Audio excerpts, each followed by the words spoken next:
To the Oahe Federal Credit Union Press Box. Oahe Federal Credit Union, where people are worth more than money.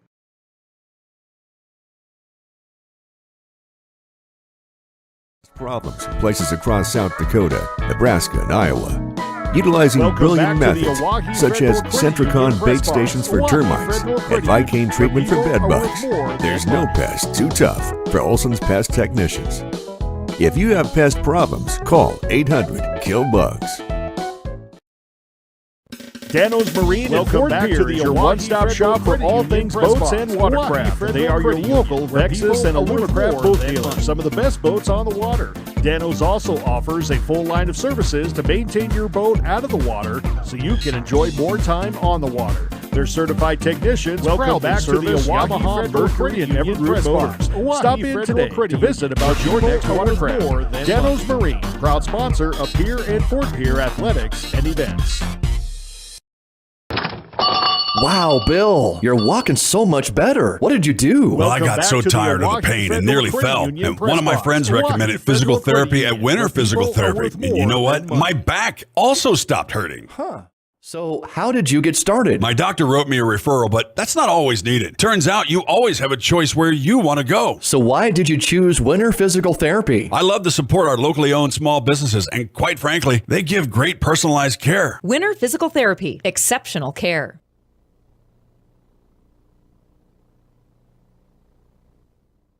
That moment when you realize your furnace is stone cold busted. We're talking a real put on every sweater you own, I can't feel my feet, penguin predicament. But fear not, there's an expert for that. Let your local heating experts at Pites Service Experts keep you warm with $50 off any furnace repair. Like it toasty? There's an expert for that. Call Pites Service Experts at 866-EXPERTS. See website for license details. For over 70 years, Pitt's Design Build has earned our reputation locally for serving communities across South Dakota. We provide design and building services for schools, hospitals, churches, commercial offices, multifamily housing, and so much more. Pitt's Design Build is conveniently located in Pierre, Mitchell, and Sioux Falls to serve you and your organization. We bring value to our clients by facilitating the design and/or construction process. Give us a call today and check us out at pittsdesignbuild.com for a free building consultation.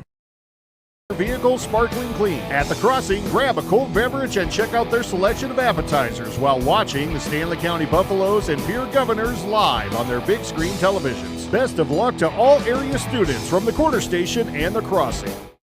DRG Media Group Sports is the official voice of the Pierre Governors. Kenols wants to run again, and he's got room. 40, 30, foot race to the 10, 5, and a touchdown. Briggs Trucking and Construction in Fort Pierre provides quality freight transportation services, cargo hauling, excavation, and demolition services. They also specialize in dirt and gravel work for everything from commercial work to new construction. Briggs Trucking and Construction will haul everything from light poles to farm and agricultural supplies. The bigger the job or the bigger the load, the better, as that is where their expertise really shines. Contact Briggs Trucking and Construction at 605-280-2848 or email them at cbriggs25@pi.midco.net to visit about your next project. Give it off to C6, gliding to the basket, out to 3, Jay Hayes, good!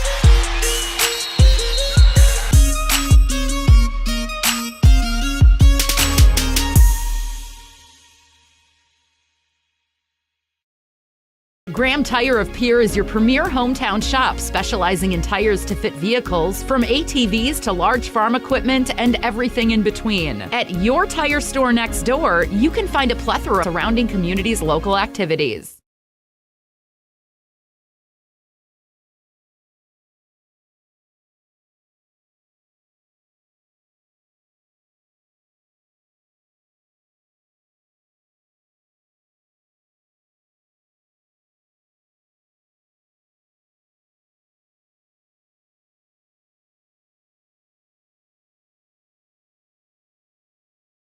$26.76, and he'll handle the other 9.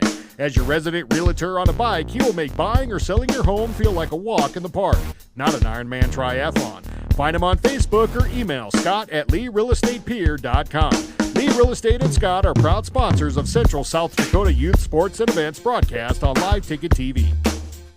Lucky for us, life is full of choices, big and small. They define us, make us who we are. And when it comes time for you to contact your local Farmers Union insurance agent today. Dimmick Cheese has been making handmade artisan cheese for over 90 years and has over 25 flavors of cheese. Stop by the store for sampling of all the cheeses. The store also offers several South Dakota-made products. And at the store, find Remedy Brewing on tap. Dimmick Cheese offers gift boxes, and fundraisers are available. To find out more, go to the website, dimmickdairy.com, or call 605-928-3833. And don't forget to check your... is able to provide service to a large area. Ground conditions too wet, or just don't want those sprayer tracks in your field? Give Dakota Pro Air a call for all your chemical and fertilizer application needs at 605-248-2314.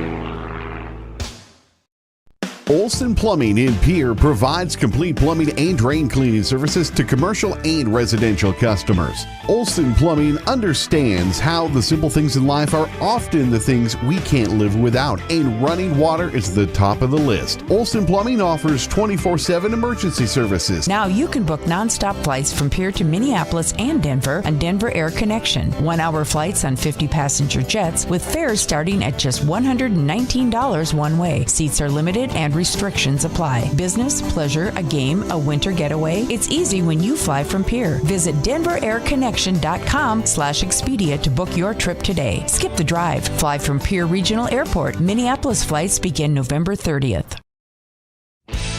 At Jan Bussey Ford and Highmore, they've been building partnerships for life. Jan Bussey Ford and Highmore, and experience the difference. Jan Bussey Ford, building partnerships for life.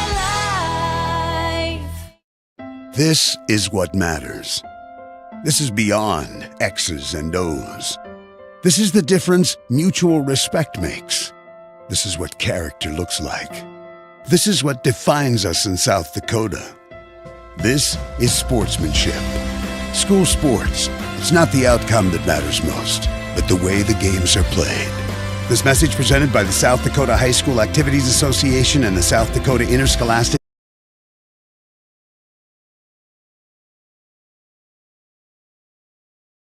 Welcome back to the Oahe Federal Credit Union Press Box. Oahe Federal.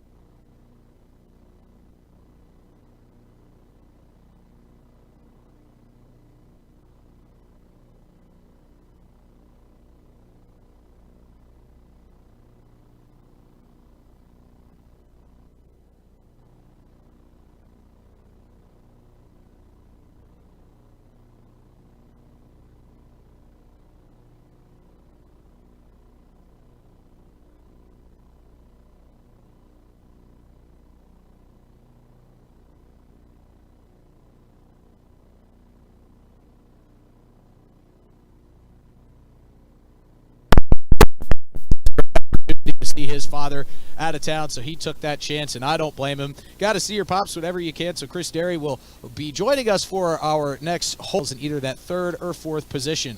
The boys' game today carries a lot more playoff importance. This team has gotten to 8 wins for the first time in their program's career since 2013 when soccer became sanctioned here, and they are looking to host their first ever home playoff game, and they can do so tonight with a win over the Brookings Bobcats. And we welcome the Brookings Bobcats in, and let's tell you where both of these teams sit on both for.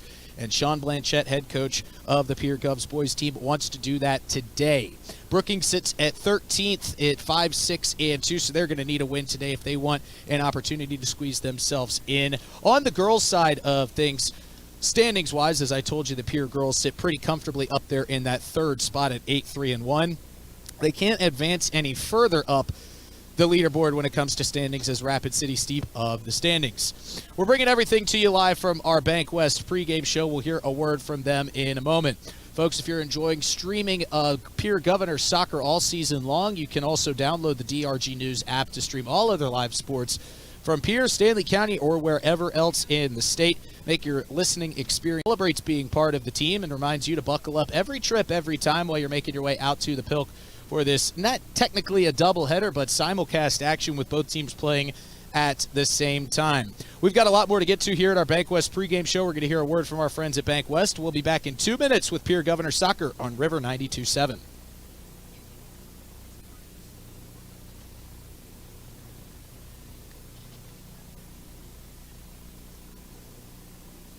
From the early days of South Dakota statehood through today's digital revolution, Bank West has remained committed to helping customers and communities succeed. Bank West associates uphold this commitment by developing innovative products, tailoring financial solutions to customer needs, and actively supporting community causes. For a bank committed to helping you and your community prosper, choose Bank West. Bank West, convenient, connected, committed. Member FDIC. Are you looking to make a change? A career, not just a job. Beck Motor Company is seeking a dedicated and skilled general service technician to join our dynamic team. If you're passionate about automotive service and looking for a rewarding career, we want to hear from you. 2 to 4 years required minimum related experience and or training. Flag rate or hourly options available, 401k, free individual health insurance, paid leave, a company cabin in the top by Beck Motors for more information. Dakota Storm Roofing is a locally owned roofing company in Pierre, specializing in both residential and commercial roofing services. They can handle your asphalt shingle, metal roofing, and flat roof needs. New construction, plus all types of roof repairs. They can handle the finishing touches, adding fascia, soffit, and gutters too. No job is too big or too small. For a free estimate, call Dakota Storm Roofing at 280-9794. Go to dakotastormroofing.com or find them on Facebook or Instagram. Do you love watching high school sports but find yourself wanting to be more involved? Live Ticket TV has the solution for you. They're looking for production managers to Back here at the Pilk, about 10 minutes away from kicking off our first ever simulcast action for implications. Why not broadcast both games? So our friends Jordan Lutmer, Caleb Brozick are going to be videotaping and doing all the camera work for us for both games today. I'm going to be commentating of getting a home game, but we will be bringing you updates and some live scoring action from the girls' game. It's going to be exciting, and I'm glad to have you all along the ride with me here as we're getting closer and closer to kickoff. Before we get to our keys to success on both sides of the ball for the Govs, we're going to hear a word from our friends at Central Dakota Eye Care, who always sponsor our keys to success for Pierre Governors Soccer. Did you know 16 million Americans suffer from dry eye? Hi, this is Dr. Nick Marso of Central Dakota Eye Care. Along with providing comprehensive eye exams evaluating vision and health of your eyes, we now offer IPL dry eye treatments. OptiLight IPL is a new innovative light therapy treatment for dry eye and is FDA approved. Also available at our clinic are dry eye products and supplements. Call us today, 224-6128 for more information and to schedule an appointment. Central Dakota Eye Care, 640 East Sioux Avenue in Pierre. Better vision for a great life.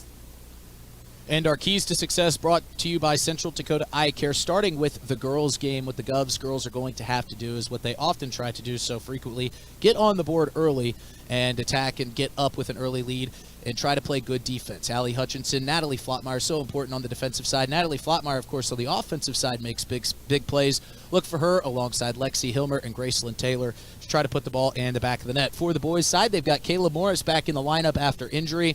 They're going to be trying to spread things out with Lucas Height, Alex Odakoven, Caleb Morris back on the pitch, and company trying to get things out wide, get the ball back in front of the net, and put it in the back of the net.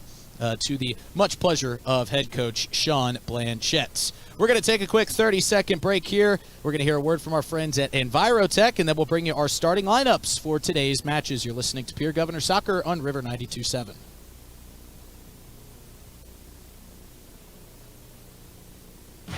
Envirotech makes life a little bit simpler. No matter what the circumstances, no matter what is handed to your website, or receive a robocall for collection schedule due to weather or holidays, Envirotech has you covered. And as always, we'll start with our visiting Brookings Bobcats girls team. And we'll go from top to bottom and go through the starting lineups here. Between the pipes, it's going to be Ashley Reintz for the Brookings Bobcats, Isabel Eide, Lexi Earp, Sophia Schmidt, Aubrey Knutson, Shay Lefty playing at the midfield position. Natalie Flotmeyer going to be going back and forth between the midline there. Caitlin Taylor going to be trying to facilitate things on the defensive end. Lexi Hilmer looking to score some more goals, as is Devin Van Rokel.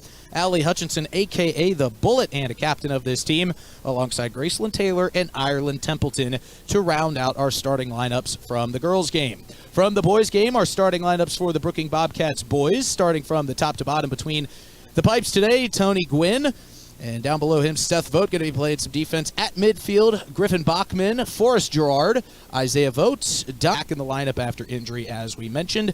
Alex Odakoven, Caden Morris, Western Northrop, Carter Norton, Stephen Blanchette, and between the pipes today, as always, Jacob Leiferman for the Govs. That rounds up our starting lineups. We'll be back in short 2 minutes to meet our starting officials. We'll get our kickoff Comtech word underway, and we'll bring you our simulcast action for the first time here from the Pilk. You're listening to Pierre Governors Soccer on River 92.7. Are you looking to make a change? A career, not just a job. Beck Motor Company is seeking a dedicated and skilled general service technician to join our dynamic team. If you're passionate about automotive service and looking for a rewarding career, we want to hear from you. 2 to 4 years required minimum related experience and or training. Flag rate or hourly options available, 401k, free individual health insurance, paid leave, a company cabin in the Black Hills, on-site gym, and more. Contact Dave Lemieux at 605-224-5912 or stop by Beck Motors for more information. Chances are you're overlooking a big energy thief in your home or commercial building. The garage doors. But Overhead Door Company of Pierre can help stop that energy waste with a full range of insulated, weather-tight garage doors. Their residential garage doors give you insulated performance at an uninsulated price. And their Thermocore insulated steel doors give commercial buildings the energy efficiency they demand today. Find out more. Call Overhead Door Company of Pierre at 1-800-649-9905 and put a stop to the garage door energy thief. From the early days of South Dakota statehood through today's digital revolution, BankWest has remained committed to helping customers and communities succeed. BankWest Associates uphold this commitment by developing innovative products, tailoring financial solutions to customer needs, and actively supporting community causes. For a bank committed to helping you and your community prosper, choose BankWest. BankWest, convenient, connected, committed. Member FDIC. There's an app for everything, including high school sports from the stations of DRG Media Group. Download the DRG News app from the App Store or Google Play. It takes only a moment, so you'll have it in time for this game. See live and archive video of all games. And when you select your favorite station during the live stream, the video will immediately pop up. See Central South Dakota High School Sports on your phone or mobile device with the DRG News app. Download it now from the App Store or Google Play. Superior Concrete is proud to sponsor the Governors this season, and just as proud to offer the finest concrete solutions available for commercial and residential applications, as well as foundation and flat work. The bottom line, if you need anything done with concrete, we can do it. Superior Concrete. Give us a call today for an estimate or more information. That's Superior Concrete. Find us on Facebook or call the office at 605-494-0102. That's 494-0102. Call today. This is Coach Scott Nye from your Pierre Governors and the team at Ranky Gray Wealth Management, where we focus on coaching something just as important, your finances. Everyone needs guidance through life's key financial decisions and challenges, not to mention the opportunity to feel confident that their retirement strategy will help them pursue the lifestyle they've dreamed about. As you're looking for the right team to assist you, we're right up the street and ready to provide you the help that can make all the difference. Contact our Pierre office today by visiting rankygray.com.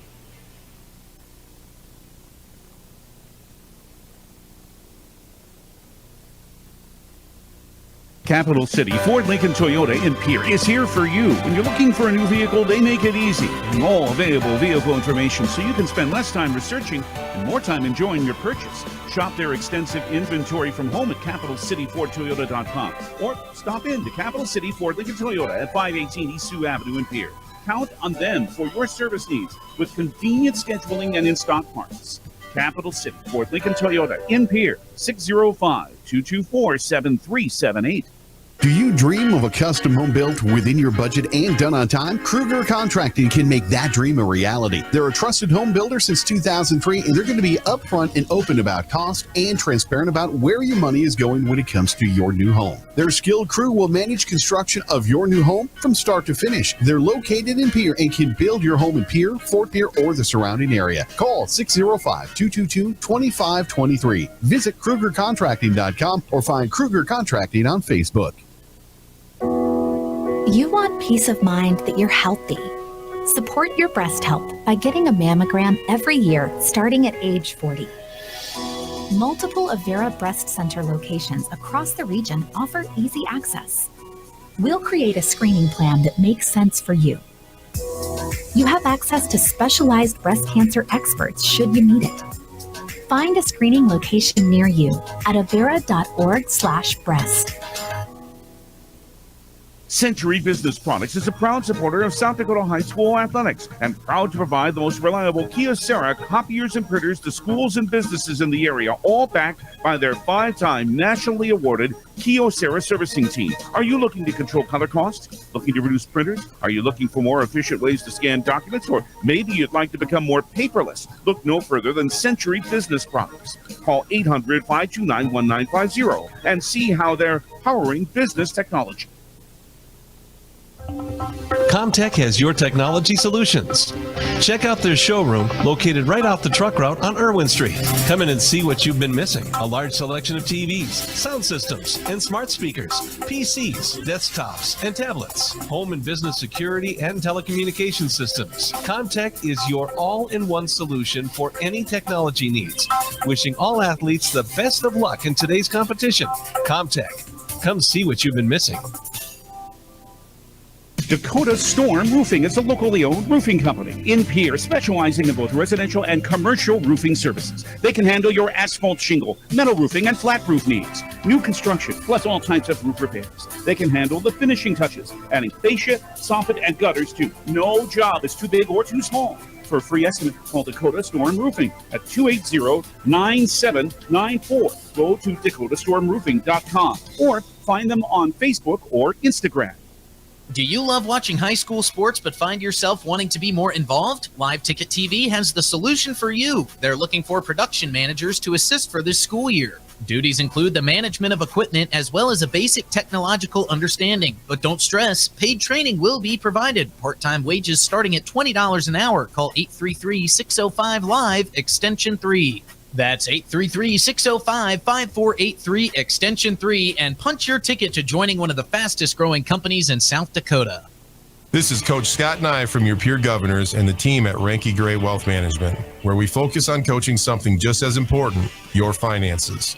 Everyone needs guidance through life's key financial decisions and challenges, not to mention the opportunity to feel confident that their retirement strategy will help them pursue the lifestyle they've dreamed about.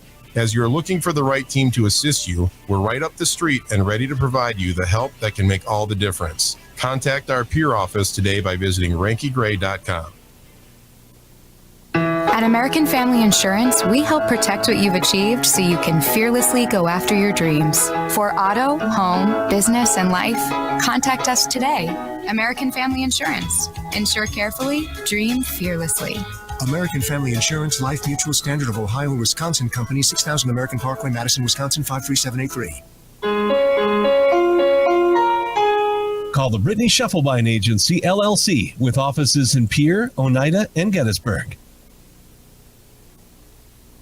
There's an app for everything, including high school sports, from the stations of DRG Media Group. Download the DRG News app from the App Store or Google Play. It takes only a moment, so you'll have it in time for this game. See live and archive video of all games. And when you select your favorite station during the live stream, the video will immediately pop up. See Central South Dakota High School Sports on your phone or mobile device with the DRG News app. Download it now from the App Store or Google Play. You want peace of mind that you're healthy. Support your breast health by getting a mammogram every year starting at age 40. Multiple Avera Breast Center locations across the region offer easy access. We'll create a screening plan that makes sense for you. You have access to specialized breast cancer experts should you need it. Find a screening location near you at avera.org/breast. You just got a quote from a company and are now being billed for not choosing them. Many contracts have what's referred to as a contingency agreement. These typically state that if you don't go with them, you, after insurance has approved the repair work, will be charged a percentage of the job they quoted. Ask up front if they charge to provide an estimate. Never sign anything that you haven't fully read or understand. If you have any questions, reach out to the South Dakota Office of Attorney General's Consumer Protection Division at 800-300-1986. And we just wrapped up our nation's anthem here as both starting lineups were read. We heard our word from Comtech, who sponsors our kickoff. We heard the South Dakota Attorney General's Office of Consumer Protection let us know they're going to be sponsoring our game officials tonight. And thanks to our friends at the South Dakota Attorney General's Office, the Division of Consumer Protection, who sponsor our officials. And our officials tonight for the girls' game will be Larry Kaiser and Mike Watson. In the boys' game, it will be Mr. Parker Hellwig, Joe Hilsendigger. That's a tough one to say, and maybe even more tough to say. The third and final official tonight, Joey Kanofchensky.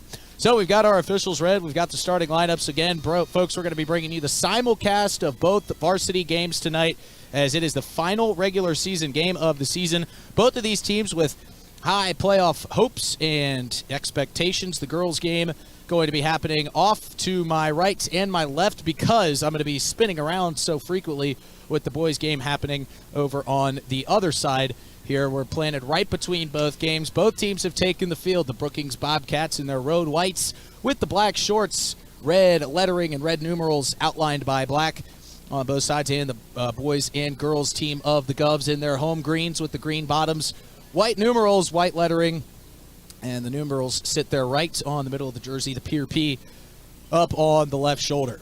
I've got my spotter with me, Bob O'Mara, today, going to be letting me know scores and time left on the clock. Got Addie Johnson back in the studio. Justin Cowart broadcasting to you live. Caleb Brozick filming the boys' game.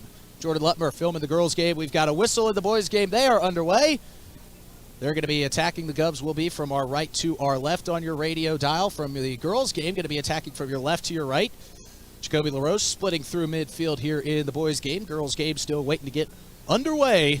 As we're bringing you the first ever simulcast, we've got whistles on both sides, and we are officially underway in the final regular season game of the season.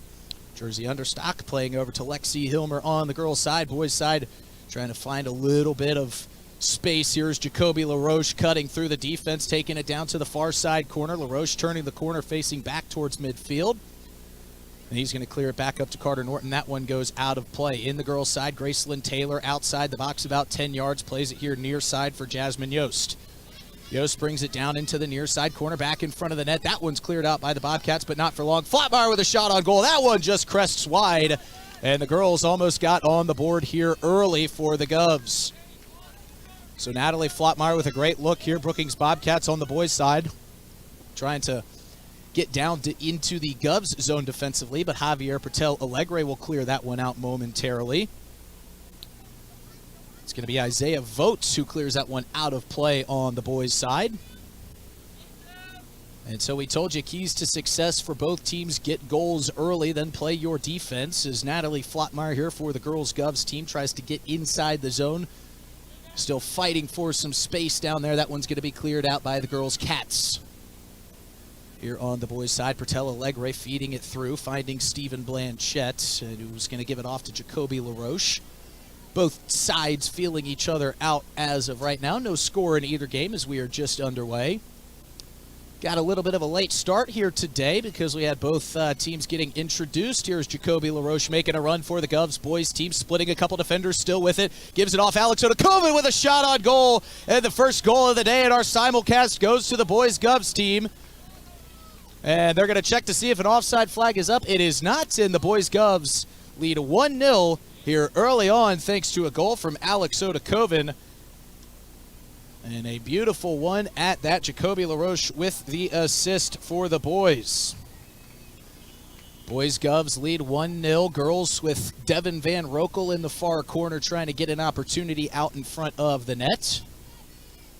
Devin Van Rokel for the girls Govs fighting hard. That one cleared out of play. So we just talked about how the keys to success would be scoring early for both of these teams. The boys Govs team gets on the board. Girls Govs team looking to follow suit. Throw in coming over the head of Lexi Hilmer. That one going to be cleared out and set up Gracelyn Taylor for the girls team from a far side corner kick. She's going to be booting it away with the right foot. Her teammates with jersey understock Devin Van Rokel and Josephine Wirtz set up a line towards the back. Ireland Templeton up front. Here comes the boot from Gracelyn Taylor, rounding in, and a nice play there made for the Brookings girls. And Ashley Rentz in the goal for the girls Bobcats. She's going to boot that one away with the right foot.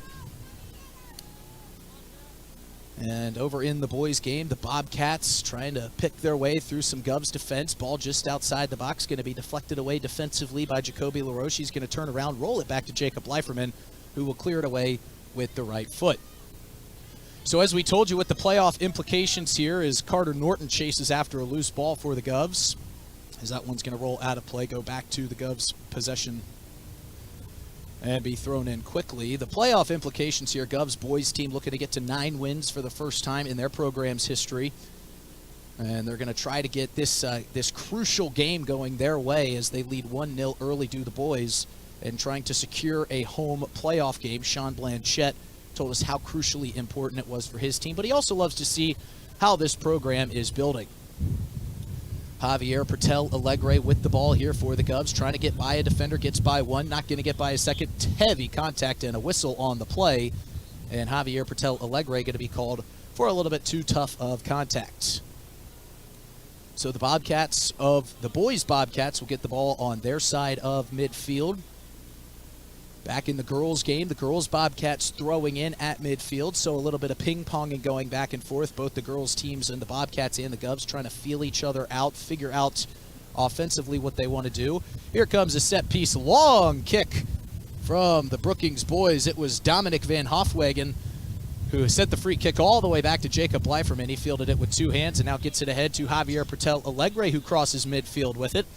Alegre looking for an outlet, feeds it inside to Jacoby LaRoche, who brings it out to the semicircle, makes a man move with a nice little move and a beautiful pass inside for Lucas Height, but it's going to be fielded cleanly, and a nice play there made by Tony Gwynn, the Bobcats boys goalkeeper. Lucas Height was cutting up from the backside for that one, and a nice pass inside, but just a little bit too far out in front of Lucas Height.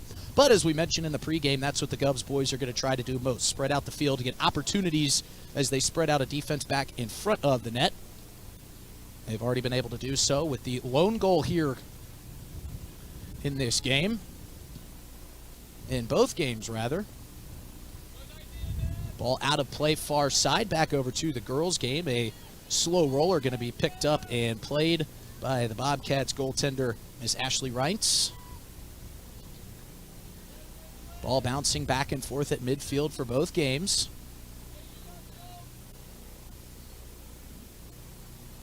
Bobcats girls pushing it forward, as are the Pierre Governor boys. Here comes Stephen Blanchette crossing midfield, trying to feed one through for Alex Odakoven, but it's just a little bit too far out in front of him. And Tony Gwynn is going to field that one cleanly. So Gwynn rolls it off to one of his teammates, as the boys Bobcats are going to push this one forward here to midfield.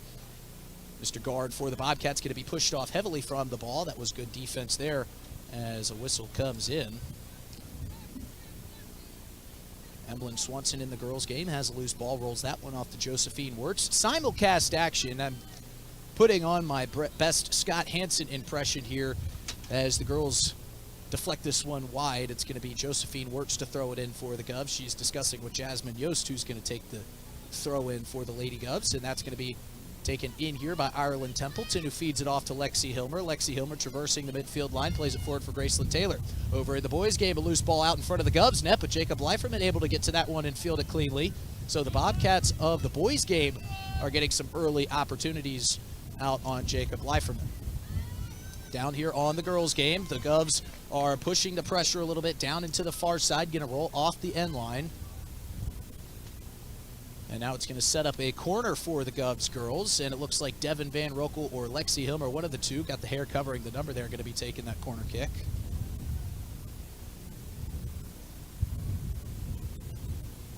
It will be Lexi Hilmer for the Govs taking this corner from the far side. Puts the right boot into it. Low driving kick going to be deflected and find its way into the back of the net. Ireland Templeton assisting on that one. A great curving corner from Lexi Hilmer sets up Ireland Templeton, and now both Govs teams lead 1-0 here with about 10 minutes gone in the first half. So Lexi Hilmer feeds the corner. Ireland Templeton finds the back of the net for the girls Govs, I should say. And we are creeping up on 10 minutes gone in the first half, so all going according to plan for both Govs teams. Jacoby LaRoche got a set piece here in the boys' game. Going to put the right foot on that one, send it in from about 25 yards outside the box. It's going to be deflected and roll off the end of the back line. Lexi Hilmer here in the girls' game, bringing it across midfield, plays it forward for the quick Graceland Taylor, who feeds it off to Devin Van Rokel. Van Rokel trying to go down into that far side corner. She finds herself down in that far side corner quite a bit here in these matches. Beautiful pass inside for Natalie Flotmeyer. Flotmeyer trying to set up Allie Hutchinson. Hutchinson feeds it inside for Jasmine Yost, who plays it back over. Good ball control here by the Govs. Lexi Hilmer still trying to work on a defender, and the announcer's jinx kicks in. Back over in the boys' game. Govs trying to put a little pressure on the net. Diving save made by Gwynn in between the pipes for the Bobcats. A good shot on goal there from Stephen Blanchett, a double bouncer, but Gwynn dives to his right side, extends like Superman, and makes the save. So the Govs on the boys' side and the girls' side putting a little pressure on the Bobcats' nets. Loose ball going to be rolling back to Jacob Leiferman, who softly plays it forward for Stephen Blanchett. Caden Morris now has it over on the far side, tries to get it across midfield. And now it's going to ping pong. As if Chris Derry were here, he'd say playing tennis at midfield. Weston Northrop feeds it here near side for Javier Pertel Alegre, who brings it across midfield. Over on the far side, Lexi Hilmer pickpocketed by a Bobcat defender. On the girls' side for the Bobcats, no offensive pressure down in front of Emlyn Swanson. Just a couple loose balls. Here comes Mr. Guard for the Bobcats, bringing it across midfield. He plays it forward for one of his teammates, and it's going to be taken away by Javier Pertel Alegre. Still working on him was Braden Schreiber, who takes it down into the near side corner, going to be rolled out of bounds. They're going to say Govs possession here. Going to the girls' side, Natalie Flotmeyer with a nice steal, plays it back towards the middle of the field for Devin Van Rokel. Just a little bit too tough of a touch off the left foot, but Devin Van Rokel found herself in perfect position out in front of the net. For the boys, Javier Pertel Alegre playing it through, trying to find a streaking Jacoby LaRoche, and a little bit of miscommunication where the ball is. Jasper Lee for the Bobcats made the defensive play, kind of looked up in the sky, wondering where the ball was going to come down to. Caitlin Taylor now for the girls, gets it out in front of the net. Lexi Hilmer with a shot on goal, but it's played beautifully by the defender out in front for the Bobcats. Almost got to that back line, but it looked like Aubrey Knutson was there for the defensive play as they clear the ball across midfield. The Govs boys lead 1-0, but the Bobcats boys have been putting a lot of pressure out in front of the net, so they're really going to be testing Mr. Jacob Leiferman here today. For the girls, Jasmine Yost bringing it up the near side. Going to try to get it down into the box, but it's going to go off the elbow of Tori Deming, and will go out of play. Deming doing a nice job getting in front of that one. Couldn't get to the loose ball. So the Govs will play on. The girls' Govs have the ball out in front of the semicircle, taken away by the Bobcats, cleared out of dangerous way. Josephine Wirtz going to pick it up here on the near side, plays it forward for Jasmine Yost. Yost trying to get it to Flotmeyer, but Flotmeyer was just a little bit turned around. That one going to come back across midfield. Allie Hutchinson chasing after it, going to try to make a soft touch on it. Here come the Bobcats with an opportunity. Aubrey Knutson taking it up here on the near side. Allie Hutchinson playing defense here as this one comes back out towards midfield for Deming. Deming going to play it through to the middle for Riley Briggs. Briggs now with an attempted shot, but deflected by Ireland Templeton. And that one will stay alive for Aubrey Guard of the Bobcats, but Jersey Understock doing a nice job getting to that one. We'll play it back for Emlyn Swanson, who will clear it back this way for Jasmine Yost, up and over the head. Gorgeous day here out at the Pilk. Very low wind, a couple wispy clouds over top, but blue skies nonetheless. The girls and the boys Govs teams both lead 1-0. Josephine Wirtz gives chase after that one. Emlyn Swanson just going to clean it up and kick it out of play. Back into the boys pitch, where the Bobcats are setting up with a set piece about 10 yards inside of midfield. So the loose ball going to be cleared out by one of the Bobcats boys players. And now they wait for the whistle. It'll be Dominic Van Hofwegen to take the free kick from the circle. Hofwagen comes up, boots it low, lining kick with the right foot. Stephen Blanchett steps in front of it, knocks it down with the right shin, but kept alive here. And a shot on goal deflected again by Stephen Blanchett. He's going to have an ice bath after this one. A couple very, very tough deflections made there by Blanchett.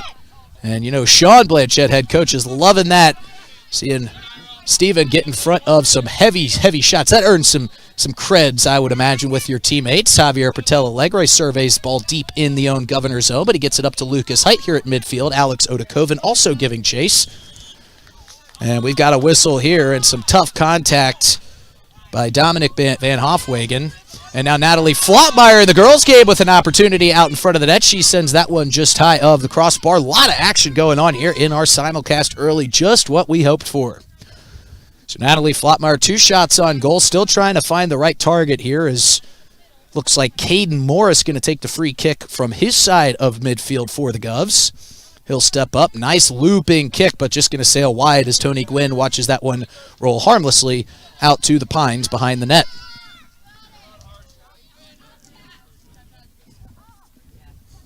A lot of action here early on. Govs, girls and boys lead 1-0. My spotter Bob O'Mara is letting me know we've got about 27 minutes remaining here in the first half of these two crucially important playoff picture games for both of these teams. On the boys' side, it looks like Lucas Height trying to fight for this one free at midfield. The girls pushing a little bit as Devin Van Rokel feeds it back to Ireland Templeton. Ireland with all kinds of space. Get to feed it over to Jasmine Yost here on the near side. Yost working hard on a defender, as that was Tori Deming playing defense there for the Bobcats down here on the near side. Loose ball rolling in the boys' game back to Mr. Gwynn, the goalkeeper for the Bobcats. He clears that one out to one of his teammates, who clears it back across midfield, trying to find a streaking Griffin Bachman up the far side. Going to roll back to Weston Northrup, who plays it safely back to Jacob Leiferman. And on the girls' side, Ashley Wright clears it for the girls' Bobcats. Taken away by Allie Hutchinson. In the boys' game, Sean Blanchett asking for his team to win a loose ball, but it'll roll back to Gwynn, who plays it forward to his teammate, Forrest Guard. Guard trying to play it up the far side for the Bobcat boys. Going to be taken away nicely there by Caleb Morris, who's back after injury. Natalie Flottmeyer in the girls' game out inside the top of the semicircle, plays it over for Lexi Hilmer. Hilmer pushed off the ball, but it's kept alive by Gracelyn Taylor, and that one cleared back towards the midline for Caitlin Taylor. Excuse me. A lot of talking on air. A little bit more came up there. Sorry to all the folks at home. I just don't have time to press the mute button here. So Jacoby LaRoche and Javier Patel Alegre feeding the ball back to Carter Norton, or Western Northrop back at midfield. Caden Morris going to play that one through midfield, and now the girls' side of the ball, Ashley Wright's going to play that one forward under the shoe of Allie Hutchinson. Clears it across midfield to the Bobcats for Jasmine Yost, who's waiting. Table tennis back and forth here at midfield from both sides. Caitlin Taylor giving chase to a loose ball down inside the far corner. The Lady Bobcats trying to make something happen, as so are the boys Governors, as Alex Odakoven was streaking down the middle of the field, but a nice play wide there from Braylon Peters of the boys Bobcats. Pushes that one wide as Emlyn Swanson from the girls game kicks this one down here towards midfield.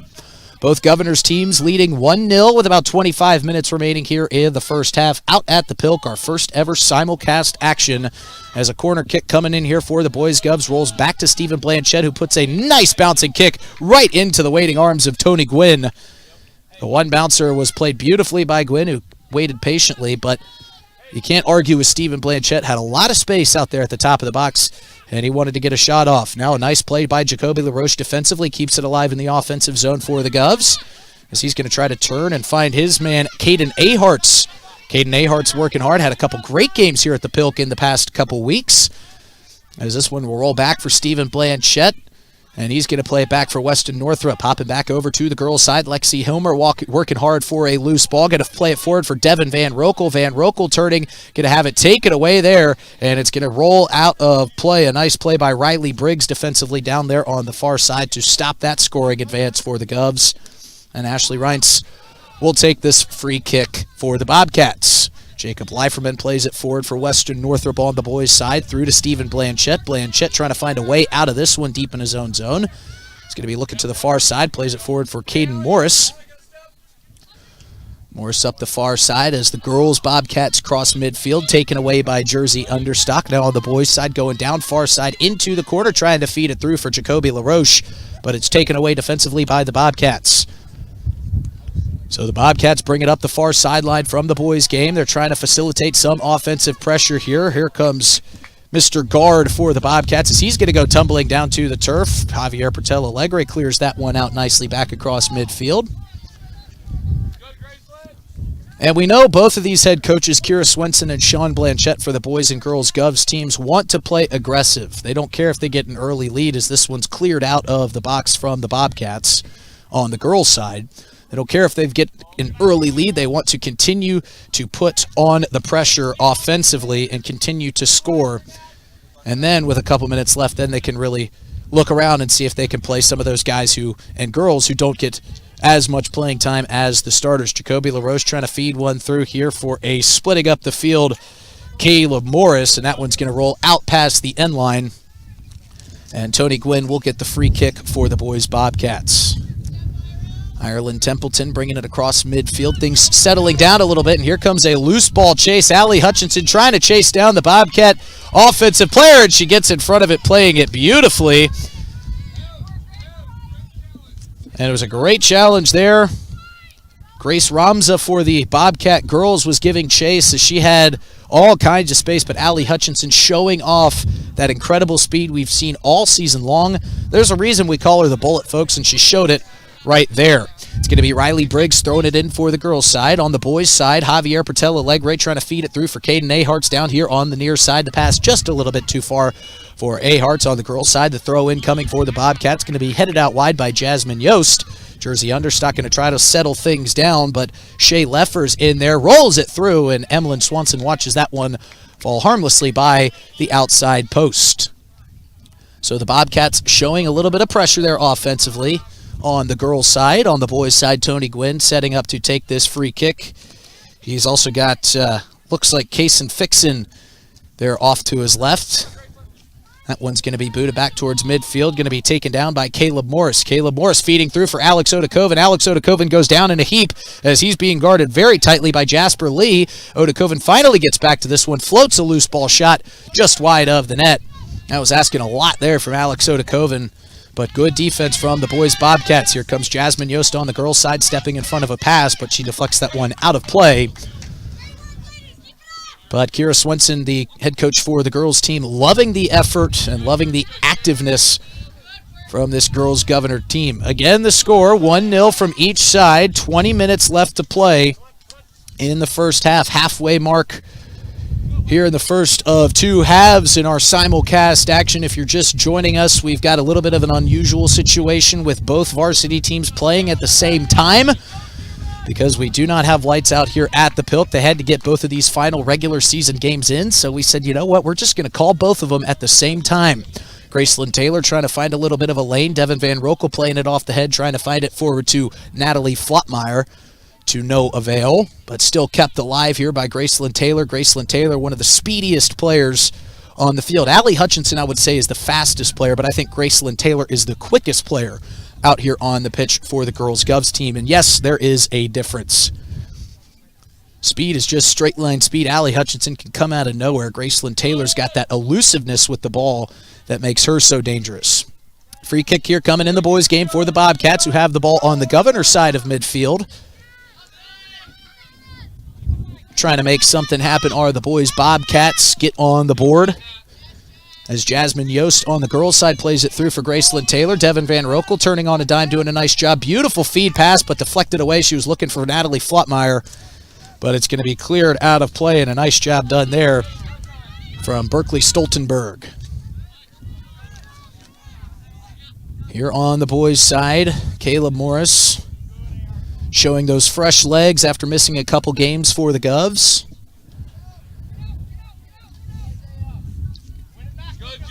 Scoring recap for you. Jacoby LaRoche had the assist on the Alex Otakoven goal, the only goal in the boys' game.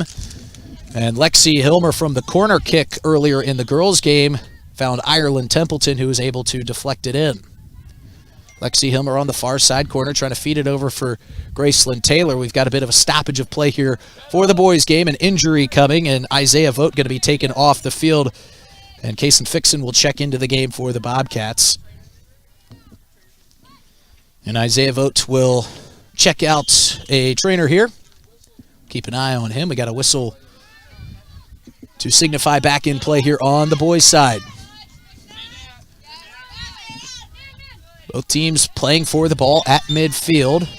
Whistle in the girls' game for some heavy contact, and now some substitutions going to be able to check in for both the Bobcats girls and the girls' Govs. Here comes Caleb Morris on the boys' side, bringing it across midfield with some speed and intent, trying to feed it through. He's got a streaking Caden Aharts on the far side. Caleb Morris now with the ball out in front of the net. Tony Gwynn down to his knees, and the ball is deflected out in front of the net. Caleb Morris giving chase. Morris trying to track it down here on the near side corner. Free kick coming from the girls' side. Ireland Templeton sends it in. Graceland Taylor gets the free shot, but that one goes above the crossbar. So another good scoring opportunity from the girls' side for the Governors. The boys' team trying to calm things down on their offensive side of the zone. Plays it through to Stephen Blanchette. Did Javier Patel Alegre, who just gets it back. Soft pass through midfield, but just does find Caden Morris, who plays it off to Western Northrop. Here come the substitutions out and in for the girls' game. Devin Van Rokel and Lexi Hilmer checking out. Get a much-deserved breather. Bobcat girls deep in their own zone, trying to clear it out. Going to be taken away momentarily by Natalie Flotmeyer. Jersey understock with the press, still making it tough for the Bobcats to get it out of their own zone. Here come the boys' Govs team. Caden Aharts with it, turns it back to Stephen Blanchette. Blanchette looking for an outlet on the far side, going to try to roll it out to Lucas Height. He gives chase, but it's just going to be a little bit too far for the speedy and tall Lucas Height to get to it. Here on the girls' side, Katie Hostler recently checked in for the Govs, plays it over to the far side for Graceland Taylor. Graceland Taylor turns it back into Templeton, who plays a beautiful pass inside, just outside the box for Jersey Understock. Understock looking both ways. As Jasmine Yost trying to get a shot off here, puts one on goal, but it's just a little bit wide. And happy to see that one roll wide was Ashley Reintz. So Lucas Height here on the boys' side trying to find his way down the far sideline. Going to catch a whistle there for the two tough contacts there on Griffin Bachman. Isaiah Vogt got assistance from the medical trainer from our great team here at Avera. He's ready to check back into the boys' game. Here on the boys' side, Western Northrop trying to play it through defensively, and a nice play by Western Northrop to clear it out momentarily. Maya Fravel will check into the game for Graceland Taylor on the girls' side. And checking out from the boys' game for the Bobcats, Keller Peterson for Isaiah Vogt, who's back in. Two dead balls here for the moment. Catch our breath a little bit. Allie Hutchinson brings it back in play for the girls' Govs team. Gets it forward for Zoe Bauer, who gets her first touch of the match. On the boys' side, Tony Gwynn going to play this one to his right for Kason Fixon. What's going to be popped out. Jacoby LaRoche doing a nice job stepping in front of that one. And the Govs seem to think they've won this possession. And we'll see if Parker Hellwig agrees. And now they're going to give it back to the Bobcats. So they sorted that one out rather quickly. Here on the girls' side, Understock with the ball. Trying to turn around, come back here near side. Got Zoe Bauer, who she tries to feed it through, but read it beautifully to Tori Deming. And now here come the Bobcat girls the other way. Grace Rumsa trying to give chase, but Allie Hutchinson there. And a little bit of communication error between Rumsa, Emmeline Swanson, and Allie Hutchinson. And there was contact just outside the semicircle between Emmeline Swanson and Rumsa. And now the official, Mr. Larry Kaiser, and Mike Watson are going to discuss here from afar, and I think it's going to be a free kick for the girls' Bobcats. So the Lady Bobcats will get the free kick a couple yards outside the semicircle. And it'll be Shay Leffers to take it as the girls' Gov team find themselves in a bit of a predicament here. Line setting up. We'll get you over to the boys' game here momentarily as the Govs have the ball down deep in the far side quarter. Jacoby LaRose trying to get a shot on goal. He'll roll it through, but Tony Gwynn makes the save. Now over to the girls' game. The free kick bouncer one time right into the waiting hands of Emlyn Swanson. So Shay Leffers did a nice job getting it around the front wall defensively by the Govs. And Emlyn Swanson doing a nice job keeping her eye on the ball. It bounced one time right into the breadbasket for Emlyn Swanson. She makes another save, and she'll push it forward for her Govs teammates to try to go get a second goal. Here with about 15 minutes remaining in the first half, still 1-0 on either side. Both Govs teams lead here. As Hekmat Ghaznavi, who's checked into the game with a nice shot, but it just goes high. Ghaznavi, who played a lot of minutes in the JV game earlier this afternoon, getting some varsity minutes here, put a nice shot on goal, but a little bit too much height there from Ghaznavi. But another great opportunity coming for the Govs. Sean Blanchette got to be pleased with that, but of course, it is Sean Blanchette. And unless balls are found in the back of the net, well, that's when he'll really be happy. When he can see his team starting to score some goals. Here on the girls' side, Zoe Bauer doing a really nice job defensively, taking that one away here in the offensive zone for the Govs. Ramsa going to try to step in front of that one. Now Tori Deming giving chase and jersey understock as well. Going to stay with the Lady Bobcats. 12:30 to play here in the first half. And you're probably wondering why we're getting so many time checks. I've got my good friend Bob O'Mara spotting here for me today, bringing me all the different times because those scoreboards are angled in a way that we can't see it here from our broadcast booth. So Bob O'Mara doing a great job helping me out today. Big thanks to Addie Johnson doing great work back in the studio. I'm Justin Cowart bringing you the live simulcast action here from the Pilk. As both varsity teams are playing at the same time. We didn't want to choose just one game. We love covering both of these teams so much. We said we're going to broadcast both at the same time. Both games have the ball at midfield. Govs on either side trying to press.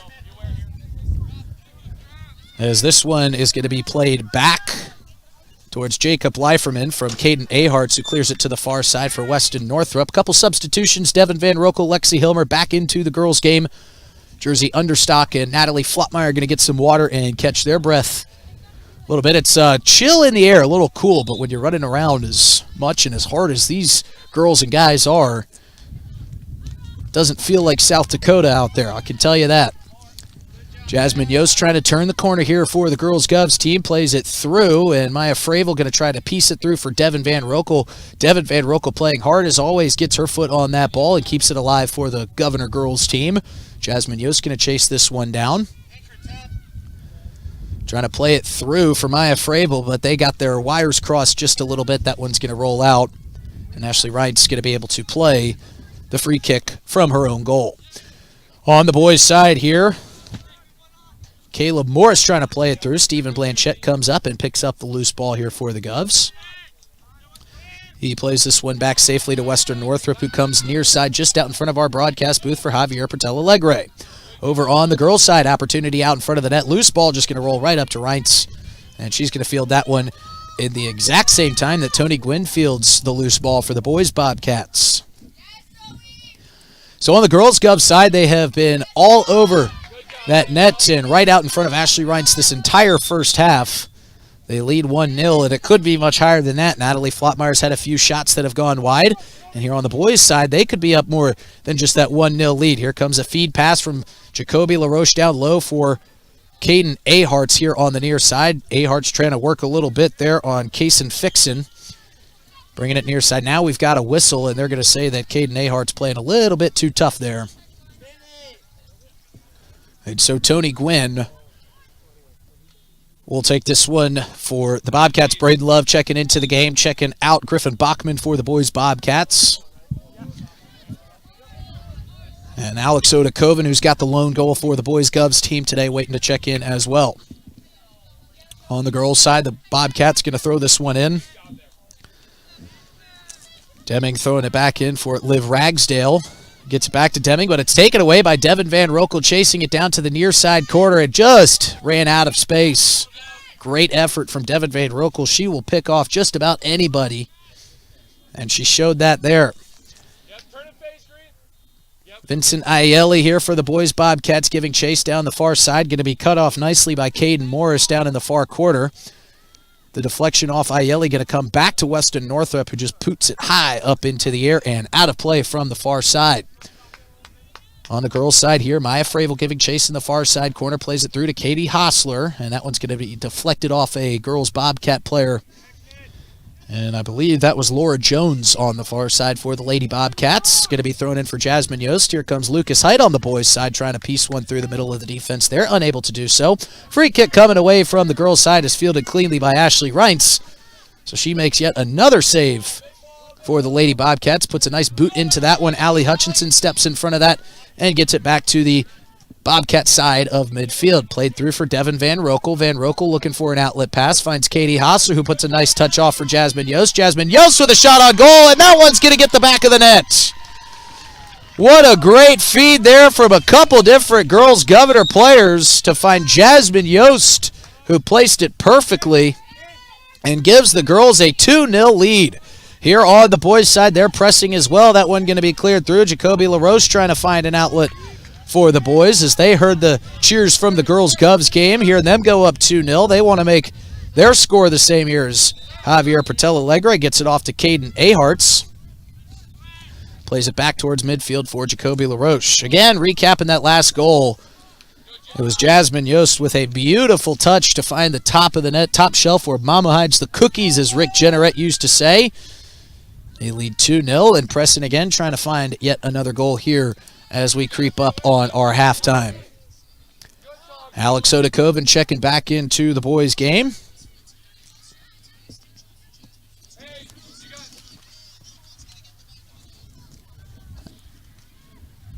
Girls trying to fight for it at midfield. Couple substitutions being played. Even got a couple fans here listening to our simulcast broadcast.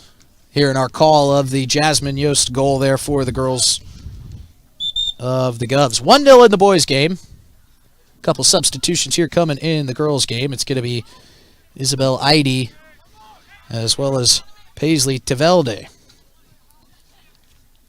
Boys controlling the ball right around midfield for the Govs. Jacoby LaRoche feeding through for Stephen Blanchette, who plays it to the far side for Hekmat Ghaznavi. This one popped way up into the sky. And now it will be played back for safety to Weston Northrop, who brings it back across midfield for the Govs. Played it tiered to near side for Javier Pertel Alegre.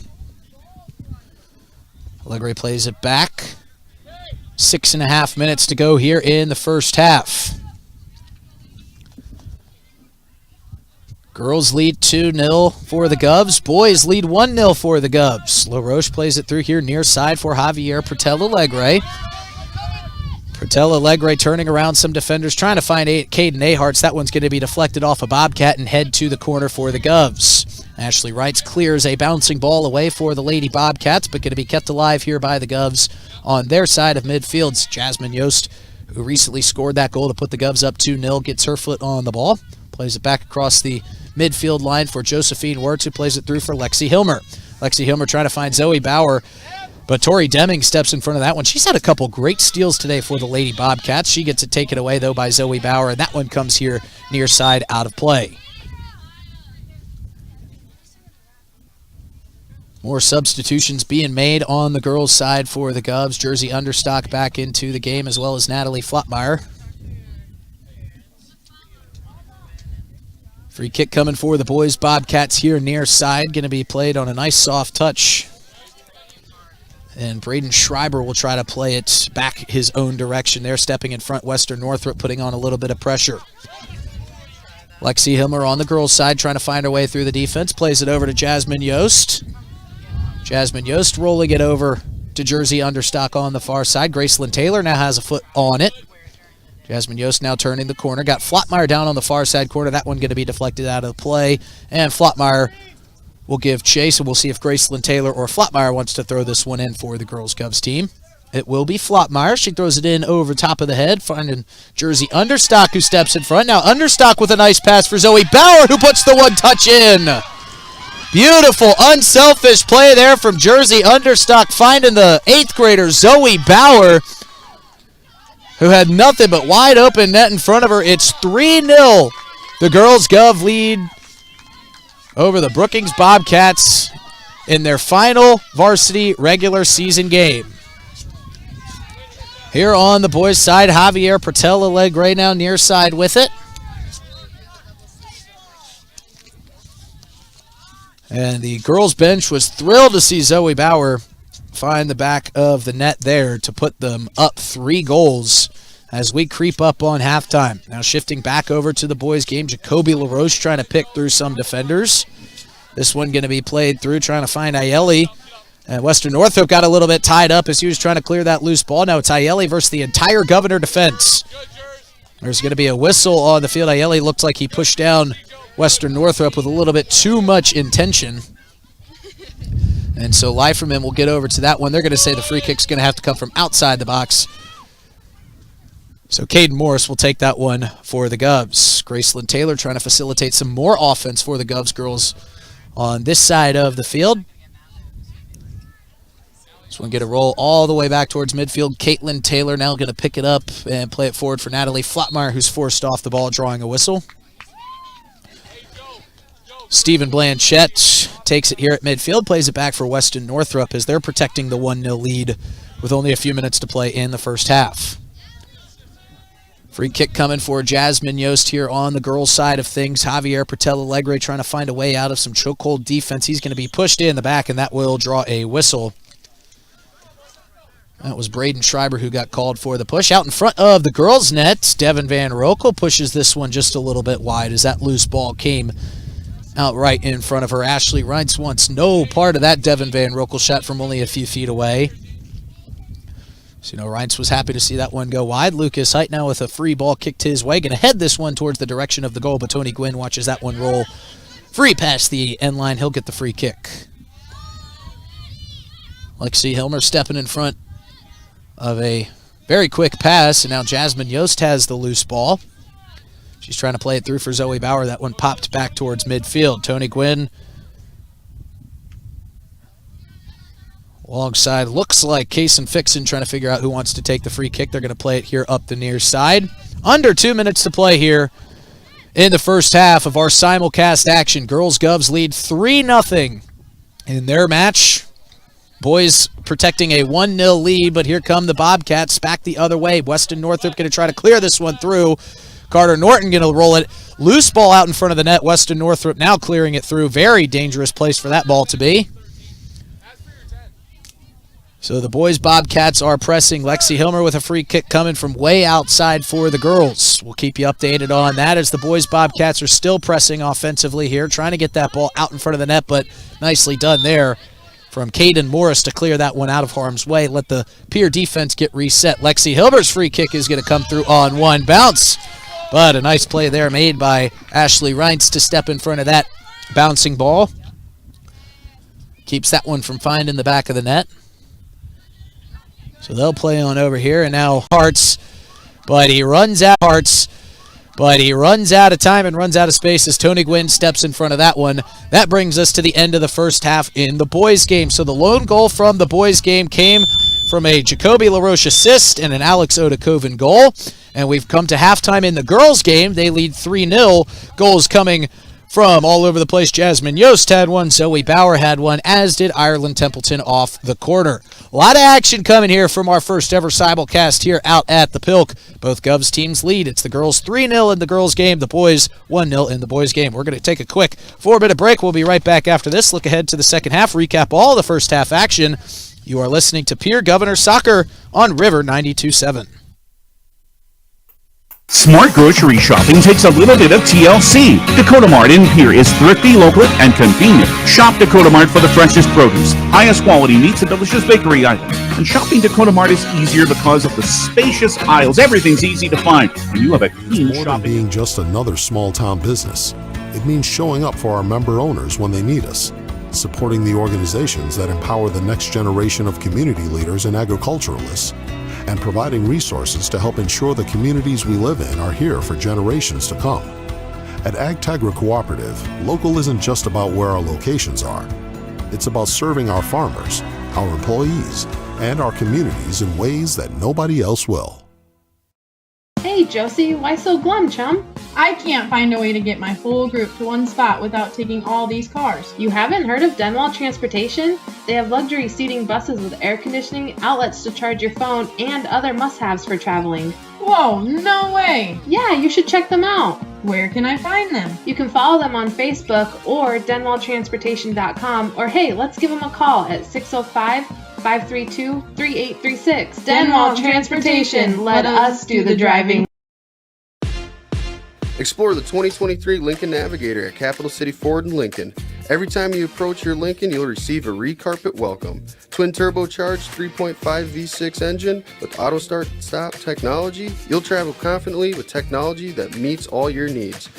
Now you can get the 2023 Navigator for 5.9% at 72 months. Stop in to see the full vehicle lineup at Capital City Ford in Lincoln.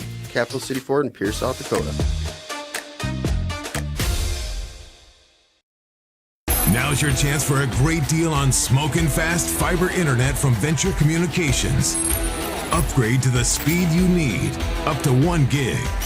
And with whole home Wi-Fi included as part of your service, experience no-lag gaming, your favorite music, web surfing, HD video streaming, and connect to the latest smart devices. If you're ready for an upgrade, call or visit Venture Communications online. Allied Plumbing and Heating is your contact for business, farm, commercial, and residential plumbing needs located in Pierre. No job is too big or small for Allied. Put our over 50 years of experience to work for you. At Allied Plumbing and Heating, the only surprise we want for our customers is how fast they get the job done. That's why we offer free estimates on every single service, no hidden charges. Give them a call today at Allied Plumbing and Heating. Remember, you can rely on your allies. John Hoffman Electric is your neighborhood electrical service contractor and so much more. No job is too big or too small for our team of professionals. We pride ourselves on keeping up with new technologies such as Aerial, an augmented reality visual tool used to customize and experience a finished space before breaking ground. So whether you're building new or renovating a home, farm, or commercial space, let John Hoffman Electric light the way. John Hoffman is a proud sponsor of all local activities broadcast on Live Ticket TV. Starting the first bank in South Dakota was the easy part, earning the confidence of local farmers, helping families account for their dreams, and securing the future for countless businesses took us a little longer. We owe it to the hard workers, big dreamers, and forward thinkers out there. Thank you for making South Dakota a great place to call home.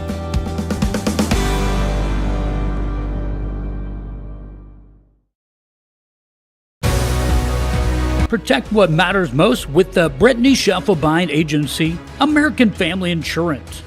Our personalized insurance solutions ensure you're covered, no matter what life throws your way. From home and auto to farm, commercial, and life, we tailor policies to fit your unique needs. With our dedicated team and exceptional service, you'll have peace of mind knowing you're in good hands. Contact the Brittany Scheffelbein Agency, LLC.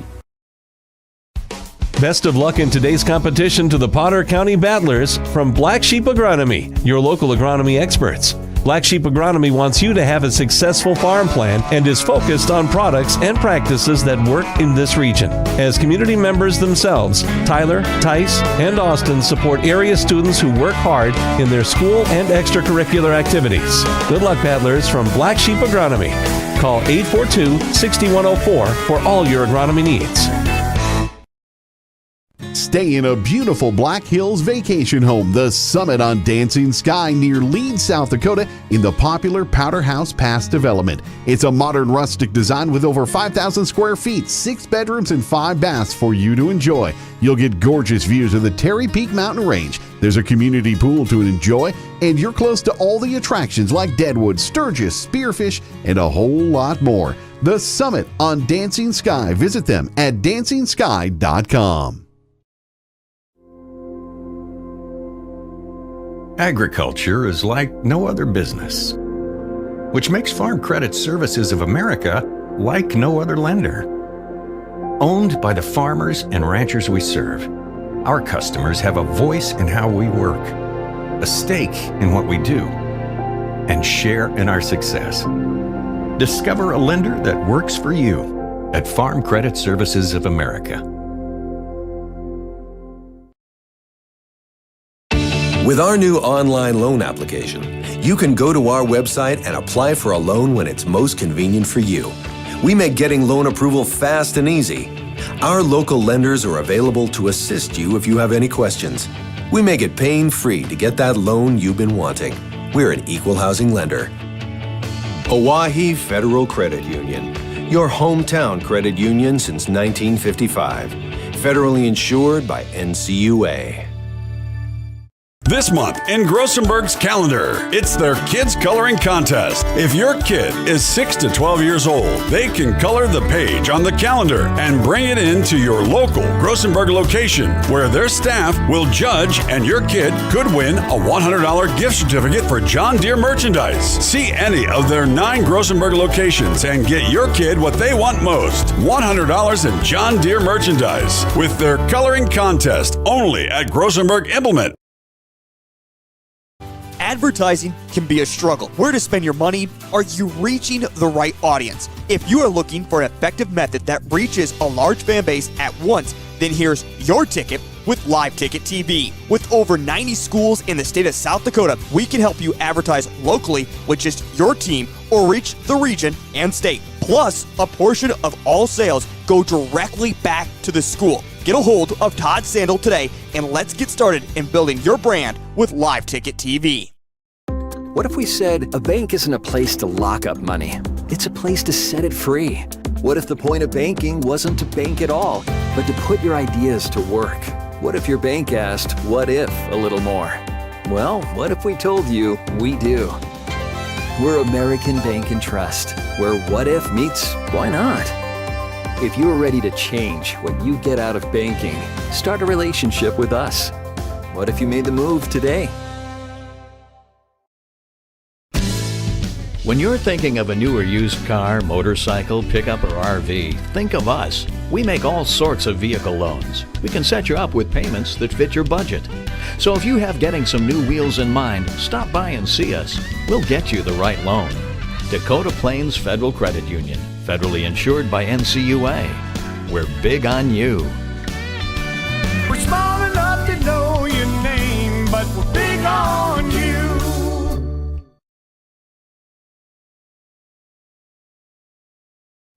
Welcome back to the Oahe Federal Credit Union Press Box. Oahe Federal Credit Union, where people are worth more than money.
So a momentary pause in both matches. Caleb Morris throws this one in for the Govs, trying to split through some defenders. Alex Odakoven comes to his rescue, plays it off for Jacoby LaRoche. LaRoche now in front. Lucas Height moving on a nice move and a shot on goal. Just crests the top of the crossbar. Tony Gwynn leaping up into the air to try to make the save. But luckily for him, it was above the crossbar. Lucas Height putting a lot of mustard on that one. And almost extended this lead for the boys team 2-0. But it will stay at 1-0. Tony Gwynn with his right hand up in the air, setting up for the goalie kick. He's also got Keller Peterson back there with him, but it's going to be Gwynn who just a soft touch off to Peterson. And now Peterson will take it up from outside the goalie box. Plays it over to the far side. Got Jasper Lee over there waiting. Jasper Lee plays it across midfield. He's got guard as now the Bobcats are going to try to put a...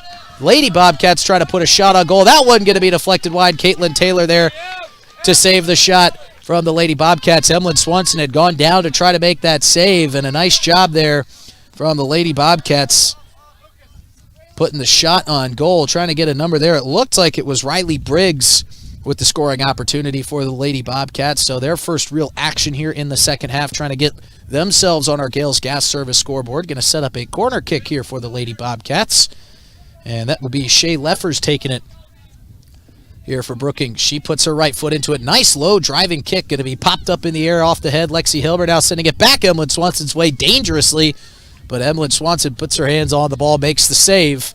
I don't think Lexi Hilbert was really trying to send it in that direction, but it worked out well. Here comes a corner kick from Jacoby LaRoche as Lucas Height steps in front of that one and deflects it wide off the head. So some scoring opportunities here. One for the Lady Bobcats and one for the Boys Govs team.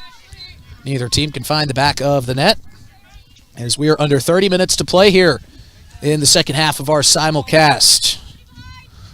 Ashley Wright's going to play this one through, trying to find her counterpart, Grace Rumsa, downfield, but that's going to be taken away defensively by the Govs. Boys Bobcats also trying to make something happen here as Jasper Lee plays it across midfield.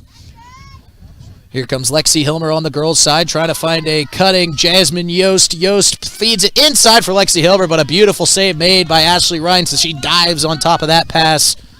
Lexi Hilmer was streaking and had her eyes wide open like a deer in headlights as she saw the back of that net, but a great save by Ashley Wrights to keep this a 4-goal game. This one going to go out of play here as a set piece coming for the Boys Bobcats team on the far side, about 25 yards outside the box. Waiting patiently for the go-ahead whistle. Now he's got it. High looping kick towards Leiferman. A goal going to be deflected out wide nicely by Western Northrop. And now Jacoby LaRoche will come pick up the loose ball and touch it up for Caden Aharts. Caden Aharts crossing midfield with it. Now trying to bring it down here into this near side corner. Stepping in front of that one and booting it away was Jasper Lee. Making a nice stop defensively to slow things down for the Govs. But right back to it. Caden Ahart's making the throw in, trying to find LaRoche. 3 white jerseys around him, and it's taken away by Isaiah Vogt, who tries to play it forward for Forrest Guard. And that one will bounce right here by our broadcast booth. Nice play made by the Lady Bobcats head coach as the Lady Bobcats trying to put another opportunity here together. It's Grace Romsa down in the near side corner who feeds it off for Aubrey Knutson. Knutson now bounces one towards Emlyn Swanson's way. She comes out of the net and makes a nice save. Jacob Leiferman's got his hands on the ball for the Govs on the boys' side. Rolls this one out to Weston Northrop, who looks upfield. Plays it to the far side for Javier Patel Alegre, one of the faster Govs out here on the field.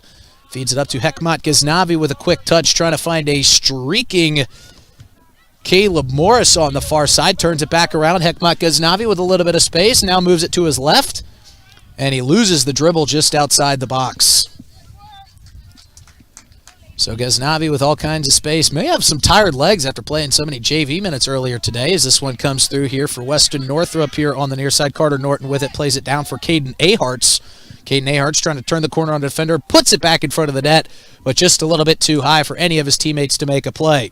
On the girls' side, free kick coming, going to bounce wide of Emlyn Swanson's net. She watches that one find the side of the netting, and now we've got a host of substitutions coming in here on the girls' side. Elena Round's going to be checking into the game for the Govs girls team alongside Micah Klinger. And Allison Demir is getting some playing time here. Caitlin Taylor checking out, as well as Shaylee Speck. Lexi Hilmer going to catch a breather hard-working bunch there from this girls' Governor team who leads 4-0. And Lucas Height here on the boys' side getting involved in a little bit of contact. Jasper Lee going to play that one forward for the Bobcats. Javier Patel-Alegre giving chase. As here on the girls' side, Elena Rounds getting her first touch on the ball in this match, trying to work off the defender there. It is Berkeley Stoltenberg covering defensively. Gracelyn Taylor gets the loose ball, going to throw this one in for the Govs. Finds Jersey Understock, who off the right leg, still heavily guarded by that knee brace, deflects it out of play. The Bobcats on the boys' side showing a little bit more pressure than we saw in the first half. I think that caught Sean Blanchette a little bit off guard as he was trying to make some adjustments at halftime. Said he wants his team to be a little bit more aggressive. But again, with the 1-0 lead, you want to make sure you make 0 mistakes. Don't give up anything away free. This one going to go out of play. That's going to say, they're going to say it was through the end line, so Jacob Blyferman will get the free kick. Here on the girls' side, Ireland Templeton going to take the throw in for the Govs. Carter Norton plays it ahead for Caden A. Hart's thrown in on the girls' side. Caitlin Taylor popping it back towards the middle of the field, just outside the box. Keeping it alive nicely was Micah Klinger here on the far side. Klinger trying to turn the corner. Jasmine Yost has it now on the far side of the box. Plays it back for Katie Hostler, who's just recently checked in. Ireland Templeton now with it. Playing it back far side down, taking it into the corner is Jasmine Yost. Nice crossing pass, bounces once. Gracelyn Taylor going to chase this one down on the near side of the box, trying to feed it back in for Jersey Understock. But a nice defensive play there from Lexi Earp as this one's cleared back across midfield. Allie Hutchinson will turn and force it back to Emlyn Swanson, who clears it away with the right foot. Coming our way and going to bounce off one of our Gales Gas Service scoreboards. Here on the boys' side, Jacoby LaRoche working hard as he gets this one off, but it's taken away beautifully by Griffin Bachman as Carter Norton had that one and he was pickpocketed and then forces a little bit of contact and catches a whistle for it. So maybe a little bit of frustration there from Carter Norton after he got that ball stolen away from him. This one going to be thrown in here by the Bobcats' Seth Votes. Still bouncing around, now inside the box. Going to be popped way up into the air. Carter Norton assists that one back up into the pier sky. Still bouncing around. Lucas Height trying to get ahead on it. Hekmat Ghaznavi now plays it as he's going to roll it through. A nice pass upfield for Jacoby LaRoche. Going to be cleared out by Dominic Van Hofwagen. And the Govs in Caleb Morris will get the throw in. Girls Bobcats on this side going to get a corner kick coming here. Lady Bobcats trying to get on the board. So they trail 4-0.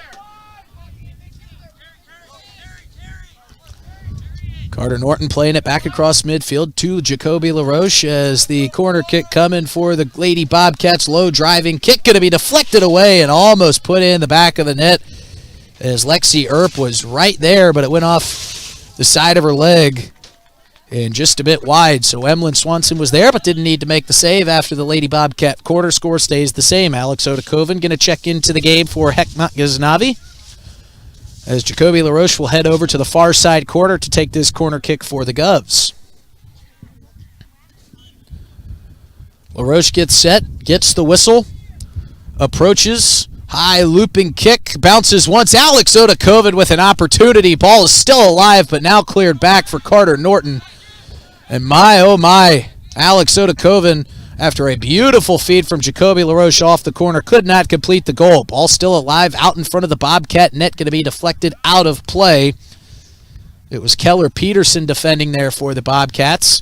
Now on the girls' side, Lady Bobcats getting some good offensive momentum, putting some opportunities together in front of the net. Emlyn Swanson's got her hands on the loose ball. Corner kick came, and it's deflected towards Tony Gwynn here on the boys' side. He makes the save.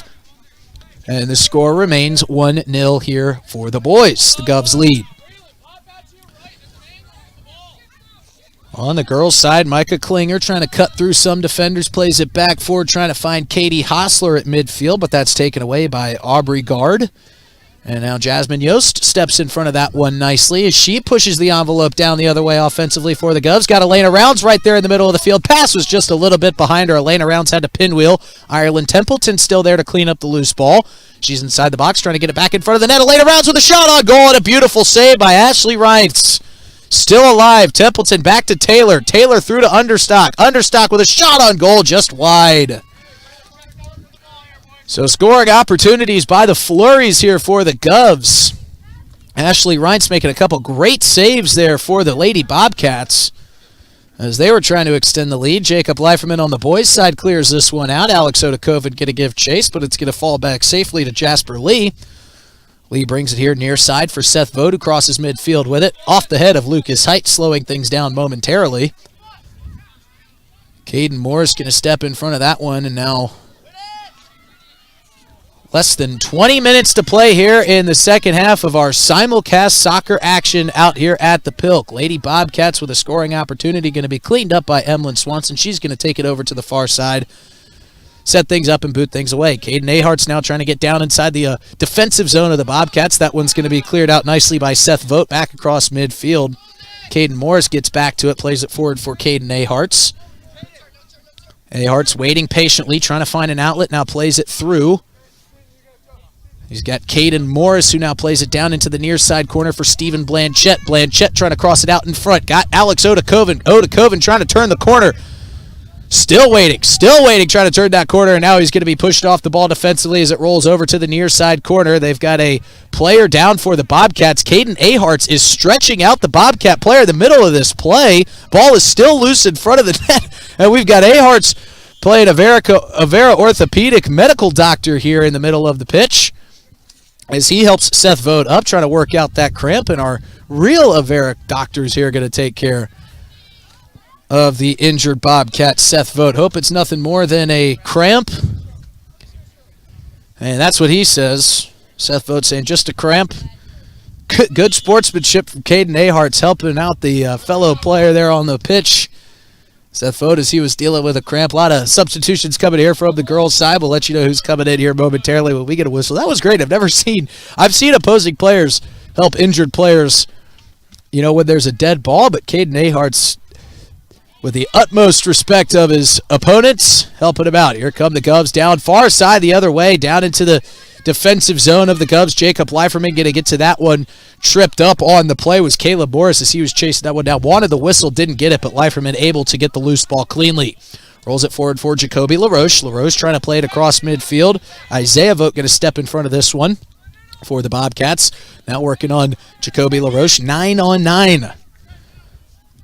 As Braylon Peters has it, one of this team's captains, wearing the yellow captain band around the left arm. The Bobcats boys team desperate for a goal. The boys Govs team and Sean Blanchette desperate for a result. Want to have a home playoff game here as we are wrapping up the regular season today, getting into playoffs as the boys Govs team turns it back the other way. But now Lucas Height, and a lot of contact there between him and Van Hofwagen. No whistle, no harm, no foul. Going to be kept alive. Ireland Templeton, Graceland Taylor, and Jasmine Yost checking out of the game for the girls Govs team. Girls Govs lead 4-0. Boys Govs lead 1-0 on our Gales Gas Service scoreboard. Great action in our first ever simulcast here at the Pilk. Lucas with it, playing it through to Caden Ahart's. Beautiful pass just outside the box on the near side, bringing it down in front of the net. Crossing it through, had his man, and it went right through the wickets as this one clears back to the far side. Still kept alive here by the Govs. LaRoche now down with it, trying to get it back in front of the net. This one going to be deflected wide. Alex Odakovic, his second opportunity and as many tries on these past couple attempts in front of the Bobcat net, has just not been able to get a clean touch on it. Alex Odakovic with another beautiful pass. Allison Demir is also back into the game for the girls Governor team. Plays it across for Zoe Bauer, who's got a goal today. Out in front of the boys net, a whistle, and we'll see what the call is, and we might get a penalty kick here. Alex Odakovic clapping his hands. And that's exactly what we're going to get as the contact occurred inside the box. And now an explanation coming from Parker Helwig, our head referee and official here today, as he's letting Forrest Guard know what the call was. And now Caden Ahart's placing the ball and getting set here for a possible huge goal, and now Tony Gwynn comes up and gets one of his teammates out of a conversation. It was Dominic Van Hofwegen was having a very spirited conversation with Parker Hellwig, and Tony Gwynn came out and separated those two as he did not want Van Hofwegen to get a card. Here comes the free kick, and it's going to find the back of the net for Caden Aharts. 2-0 for the boys Govs team off the penalty kick, and now we've got a Lady Bobcats penalty kick coming on the girls' side. So Caden Aharts adds a goal for the Govs team, and the Lady Bobcats trying to find themselves on our Gales Gas Service scoreboard for the first time today. So here comes the whistle. Lady Bobcats with the attempt, and the shot goes above the crossbar and just wide. Trying to get a number who took the kick there for the Lady Bobcats. It was a great attempt there from Shay Leffers, just went a little bit high. And now a red card has been issued in the boys' game on the Bobcats side of things, and that's going to go against Jasper Lee, and he is going to be done for the day, and the Bobcats are going to be down to 10 players. So Jasper Lee, with a more spirited conversation with our head referee, gets the red card and gets the boot, and now the Bobcats, who trailed 2-0, have really found themselves in a hole. Emlyn Swanson with a nice save down here for the girls' side of things. So the Bobcats now trailing 2-0 as Jasper Lee was assessed a red card there for ongoing conversation with the referee. Did not like the call. He had to be separated before the penalty kick there by Tony Gwynn, their goalkeeper. And the conversation continued on after that. And Hellwig, our head official, was having none of it. And now Brookings is down a man for the remainder of this match. So the shutouts are all still intact for both Govs teams here today. Set piece coming for the boys Bobcats. That one going to be cleared out and top right outside the circle as we've got about 15 minutes remaining in both of these matches. So a lot of action here in the recent couple of minutes there. The penalty kick goes in for Caden Aharts after the penalty against the Bobcats. The Lady Bobcats had an opportunity, and Shay Leffers just put it a little bit high, was trying to find the top right corner, and I don't blame her. Emlyn Swanson's like a brick wall between those pipes. You're going to have to put it where she isn't to get it in the back of the net. And now we're going to get a yellow card assessed against the Brookings Bobcats, and it's Forrest Guard, and he cannot believe it. Neither can the coaching staff. Unbelievable action here. The boys Bobcats team cannot believe that Forrest Guard was just assessed a yellow. Dominic Van Hofwegen trying to plead with Joe Hilsendigger, saying, you saw that, right? So things not going the boys Bobcats' way here in the boys' game as they trail 2-0. Conversation still going on here on the boys Bobcats sideline. And now Dominic Van Hofwegen will check back into the game, and now a possible yellow card again being assessed here as it is going to go against the coaching staff of the Bobcats. So a yellow card, 2 yellow cards have been assessed, 1 red card has been assessed. We've got a 2-0 lead for the boys Govs team. We did see the red card coming as the throw in here from, looks like Stephen Blanchett. No, that's Caden Aharts with the throw in to Stephen Blanchett. Blanchett gets it inside to Alex Odakoven after the dust has settled here on the boys' side of things. Ball still loose out in front of the net. Jacoby LaRoche with a shot deflected away defensively by the Bobcats. On the girls' side, still fighting for things. A lot of contact here on the play as Jasmine Yost gives chase to the loose ball. As Lexi Earp is contesting her for that one. Brought up the near sideline, play back towards Emlyn Swanson's direction. She'll play it on a bounce. And now a whistle goes against Pierre. No, that's actually going to go against the Bobcats and set up a free kick as Stephen Blanchett takes it quickly, trying to feed it forward for Alex Odakoven. A little bit too quick for the referee's liking.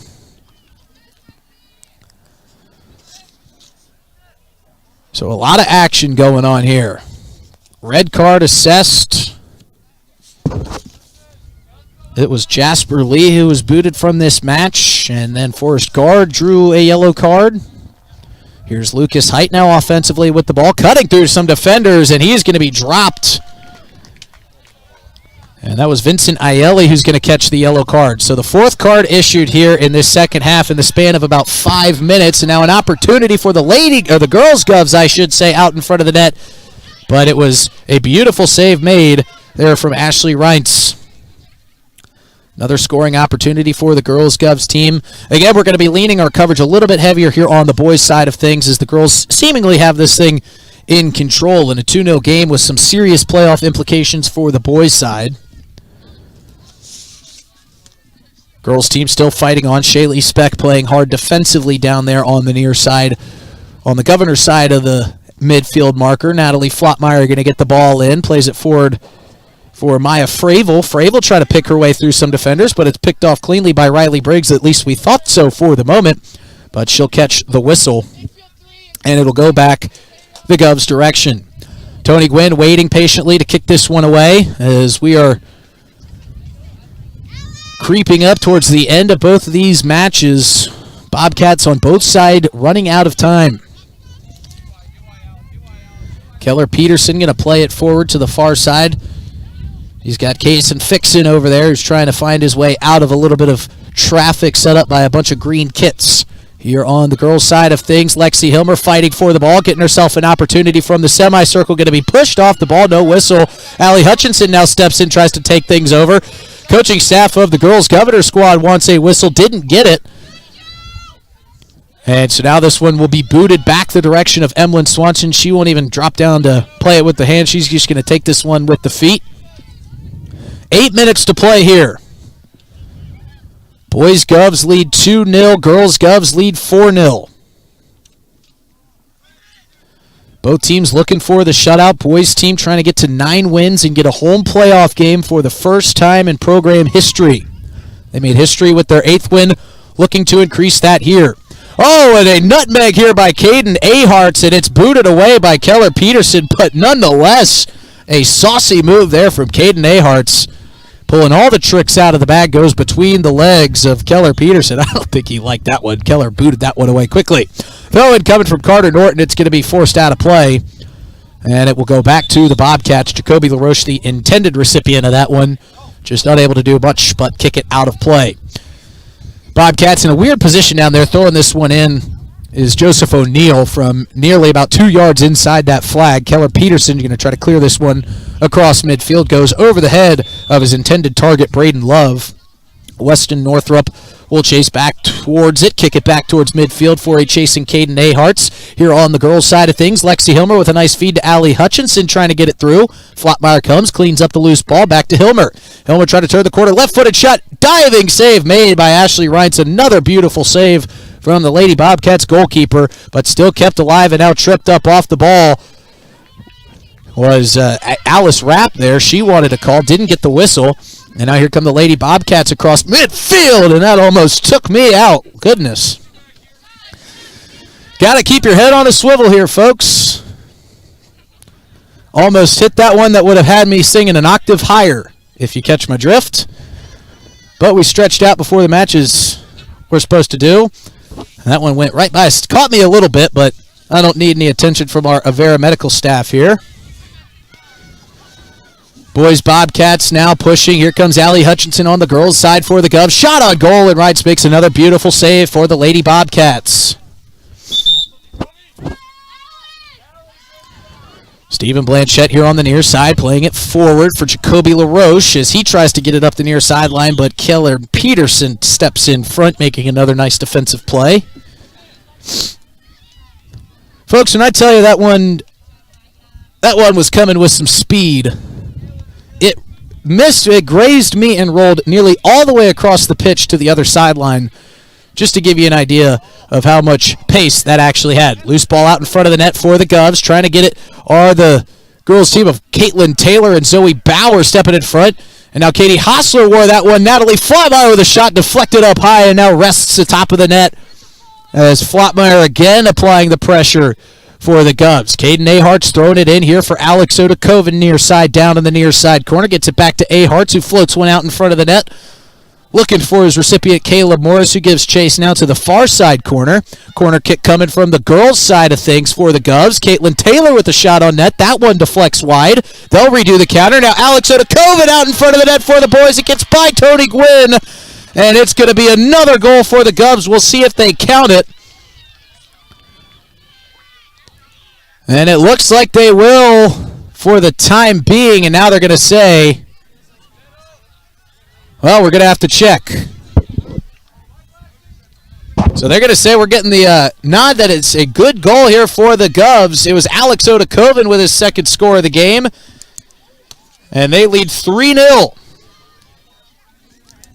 So the loose ball out in front of the net, won by Alex Odakoven. And it was Javier Portillo Alegre also getting his name on that one. Natalie Flotmeyer trying to take a clear pass towards the net. She's going to be tripped up, and now she may be a little shaken up after that play. A lot of contact around the ankles. And now she's up and moving around. Tough to get her off the pitch. Natalie Flotmeyer, as tough as they come. 3-0 boys lead, 4-0 girls lead for both Governors teams here today. Looking to get a clean sweep and a clean shutout on both sides of the pitch. Here comes the set piece. Gracelyn Taylor going to take this one for the Govs.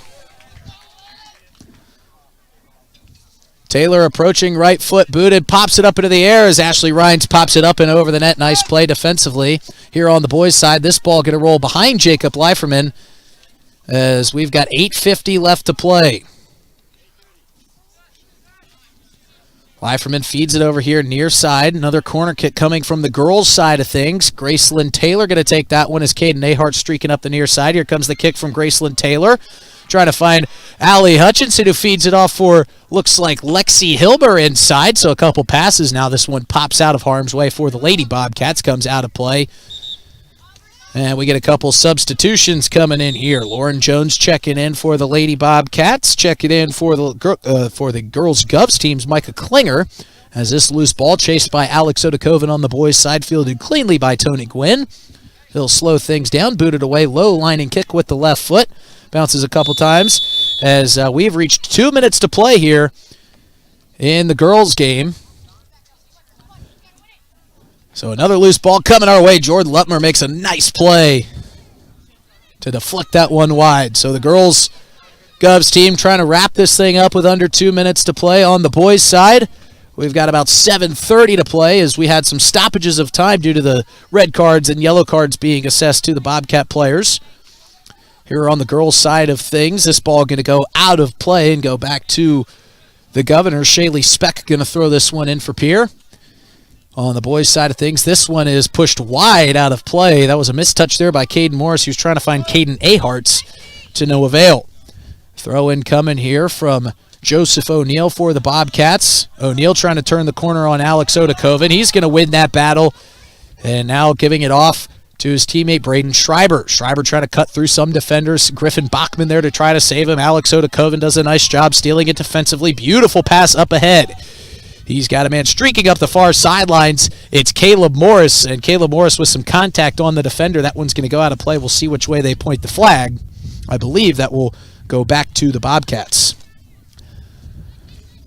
Gracelyn Taylor here as the waning seconds of this girls' game plays it forward. Got Allie Hutchinson trying to streak up the backside, chasing it down. Allie Hutchinson, the bullet, has got it one-on-one out in front of the net. Puts it just wide. A nice save by Ashley Rhines.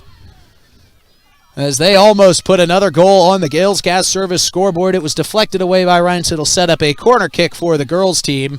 For the Govs, Lexi Hilmer chasing after that one. We'll see if they can get it off before the final whistle blows there. And they can take a Coca-Cola bottling timeout. We've yet to have a timeout here today, so we haven't been able to take one of our Coca-Cola bottling timeouts.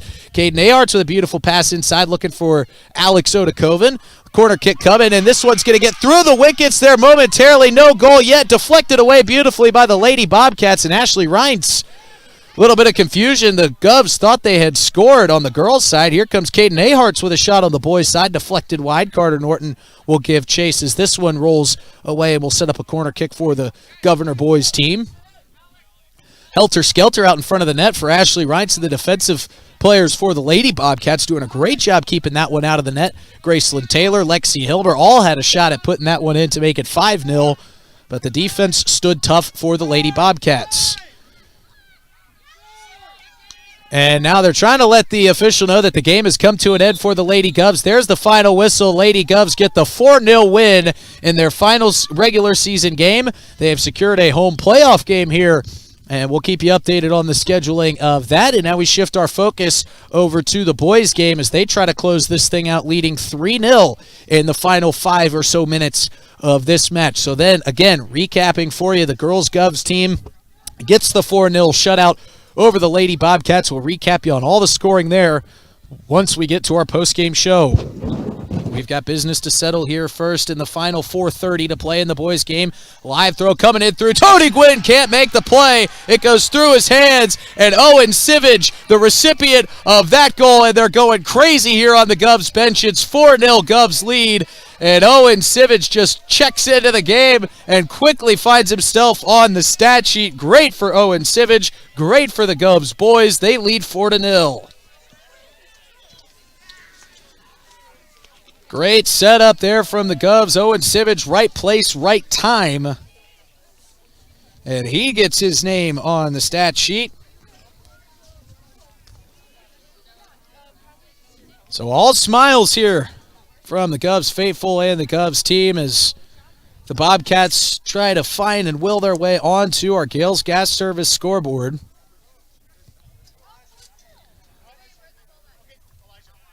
Elijah Hand going to get the signal to head to the substitution table. Caden Ahart's calling for himself to be checked out. So Hand can get in. That's a great teammate right there. Great sportsman in Caden Ahart's here. He comes with the ball up. Nice, beautiful pass ahead for Abraham Gonzalez Mendoza. Mendoza trying to turn the corner on Keller Peterson and unable to do so, but it will set either a corner kick or a throw-in for the Govs. Can't really tell. Blocked out there. It's going to be a throw-in for Mendoza.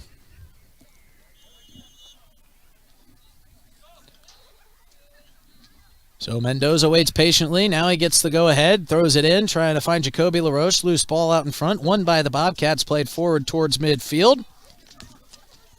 And now bringing it across midfield for the Bobcats is Omar Gonzalez. He's pickpocketed nicely there by Caden Morris. Morris now at midfield on the Bobcats side of things. Plays it far side for Patel Allegre. Patel Allegre pushing things up the far sideline now. Brings it down to the far side corner. Trying to find his man, but just a little bit too far out in front. So Tony Gwynn will take the free kick. The girls team is celebrating behind us as they just close things up, winning 4-0 over the Lady Bobcats and almost certainly securing that third spot in the playoffs. Sean Blanchette chasing down the sideline, wanting to get a look at the clock in the final minutes here of the boys' match. They lead with a couple minutes to go. Jacob Leiferman now gets his foot on this, plays it here near side for Caden Morris. Morris plays it forward for Norton here right in front of the press box. Norton looking ahead for Abraham off his chest right into the foot of Keller Peterson. Peterson plays it over the top for Connor Sheldon. Nice give and go here from the Bobcats, cutting through. Sheldon trying to find some space. Working on Javier Patel Allegre. Now he turns back, pushed off the ball by Allegre, and that's going to be a free kick coming for the Bobcats. 3 minutes, under 3 minutes now, down to 2 minutes to play here in the boys' match. They too lead 4-0. Free kick coming for the Bobcats. Hard to get a number staring back into the sun as it's starting to fade. Down on the far end. It's going to be Keller Peterson with the free kick. Bounces once, out loose in front. Abraham Gonzalez Mendoza takes it away. Now trying to show off some of that speed. Unable to get it past a couple defenders there for the Bobcats. Caitlin Peters with it now across midfield. Plays it back for Tony Gwynn. And if time will allow, we've got Cooper Hilber and Connor Wendelschafer wanting to check into this match. Bobcats with it out in front of the net. Taken off the ball by Javier Patel Allegre, and a lot of contact, and they're going to get a penalty kick here as the contact on Griffin Bachman delivered by Javier Patel Allegre occurred inside the box. I believe that was either Patel Allegre or Jacoby LaRoche with the contact, but it's going to set up a penalty kick here for the Bobcats, and the shutout is in jeopardy. Leiferman standing tall between the pipes. Taking the penalty kick for the Bobcats will be Braden Schreiber. Schreiber gets the whistle, comes set, kick on the way, and it's good. So the Bobcats are on the Gales Gas Service scoreboard. It's 4-1. The Govs still hold the lead. And we've got about under a minute to play. So the Bobcats able to break the shutout. Wendell Schaefer checking into the game alongside Cooper Hilmer. Wendell Schaefer got some minutes in the JV match. Went in there, had to make a kit change here in between games as he was playing goalie in the JV match. Had the highlighter green kid on. Lucas Height out of the game. Owen Sivage also checking out as he was the last Gov goal scorer for the boys team. So Sean Blanchette giving some of his guys a big hug as they come off the pitch. As we are close to wrapping up our first ever and hopefully not our last soccer simulcast out here at the Pilk. As you guys both know, we had two very important games for both varsity teams playing at the same time. They asked me which one I wanted to choose. I said, we're doing both. I said, how are you going to do it? I said, I don't know. We'll figure it out. And we sure have. The Govs have sure figured it out, scoring a combined 8 goals between the two teams here today, only allowing 1. They're on that recent penalty kick put in the back of the net by Braden Schreiber. Here in the final waning seconds of this match, the boys Govs team will control at midfield, playing it forward, trying to find Connor Wendell Schaefer, just a little bit past him. And now Jacoby LaRoche playing the loose ball back towards the direction of Caden Morris. Morris plays it through. Bobcats play it back over the top. Giving chase after it is Omar Gonzalez, Carter Norton, and Caden Morris going to be down there to defend. Caden Morris takes it down here in the near side corner, trying to fight things loose free. Gets the ball back off the give and go from Carter Norton. Morris plays it forward for Jacoby LaRoche, who loses his captain's band there around midfield. And we get the final whistle, and that is ball game. It's a clean sweep from both the girls and the boys Govs varsity team here today. The girls win 4-0. Boys win 4-1 over the Brookings Bobcats. We've got a ton of action for you to recap here in our post-game show presented by Family Dental of Pierre and Gettysburg. We've got a big play of the game coming for you. We've got to name our player of the game. And again, we'll just wrap things up here from our first simulcast soccer event out here at the Pilk. We'll be back in 2 minutes. After this break, you're listening to Pierre Governors Soccer on River 92.7.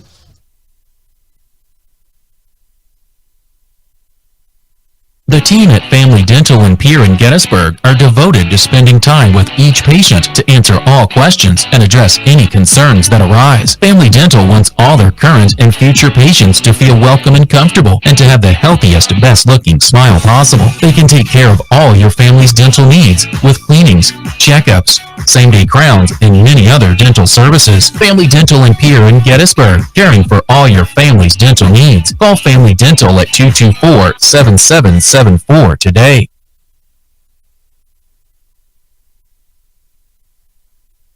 The holidays are coming, and Owyhee Federal Credit Union is here with our holiday loan special. Borrow up to $1,500 for 12 months at just 5% APR. Whether it's for gifts or travel, we've got you covered. Stop by or apply online, owyheefcu.coop, and make your holidays stress-free with Owyhee Federal Credit Union's holiday loan special. People helping people. Owyhee Federal Credit Union. Breakfast and lunch are back at Ramcota's River Run Restaurant in addition to delicious evening dining Tuesday through Saturday from 5 to 9 p.m. Cooked to perfection, hand-cut steaks, delicious seafood, pastas, burgers, and more. River Run Restaurant and Bar inside the Ramcota. Come discover the great food and atmosphere with great menu options. You have dining choices. Make the River Run Restaurant the top of your priority list. Get hooked at the River Run Restaurant inside the Ramcota. A wonderful dining experience for breakfast, lunch, and dinner. Xander Auto Parts, the only locally owned auto parts store in the Pierre-Fort Pierre area, has been serving central South Dakota for over 40 years. They're a trusted name when it comes to automotive parts and supplies. Their knowledgeable staff is dedicated to assisting you in finding exactly what you need. Convenience is also a top priority. They're located at 500 Sioux Avenue. Xander Auto Parts. They support area youth in their activities. When you need auto parts or supplies, shop Xander Auto Parts, your auto value parts store. And we're back out here at the Pilk after our first ever simulcast soccer event. I'm standing here with head coach of the Girls Govs team, Kira Swenson. Kira, congratulations, 4-0 victory. You got to be proud of what you saw, not only from today with your team, but what you've seen all season long as you head into playoffs. Absolutely. We've been talking about it all season, playing whistle to whistle, and I think that's what the girls did tonight. I'm super proud of them. They just executed, and that's what we've been waiting for all season, and it's a great feeling going into playoffs. And so let's talk a little bit about playoffs. You guys are going to get a home playoff game here at the Pilk. What does that mean for your squad? And one, not only being able to save the travel and not have to get on the bus, make a long road trip, but two, getting to play in a familiar spot in front of home fans. Absolutely. Whenever you don't have to get on the bus and sit there for 3-4 hours, it's awesome. Being here in front of our home crowd and our fans, great support from everybody, and being on our field is just going to help us even more. We always talk about Gracelyn Taylor. We always talk about Allie Hutchinson and Lexi Hilmer and all the great offensive and defensive players you have. Rarely do we talk about Emlyn Swanson. Another shutout out of her. What can you say about her performance today and this season? Just a stud. She's solid. She's just continuing to improve each season, each game, and you love to see her with all that growth. Well, congratulations, Coach Swenson, on another big win, another great season. We look forward to calling some more games come playoff time. Thank you. And that was head coach Kira Swenson of the girls team. And like I said, we had multi-simulcast action going on here, a nice little fist bump as we welcome on the head coach of the Pierre Govs boys team, Mr. Sean Blanchette. Coach Blanchette, you didn't get the shutout like the girls team did, so I know you're not as excited as Kira Swenson, but you guys had an electric second half. You were able to keep your composure, and it seems like you got exactly what you wanted to get done on offense. We did. Brookings came out and they were pressing us pretty heavy. That's what happens when you go into a half with a 1-0 lead.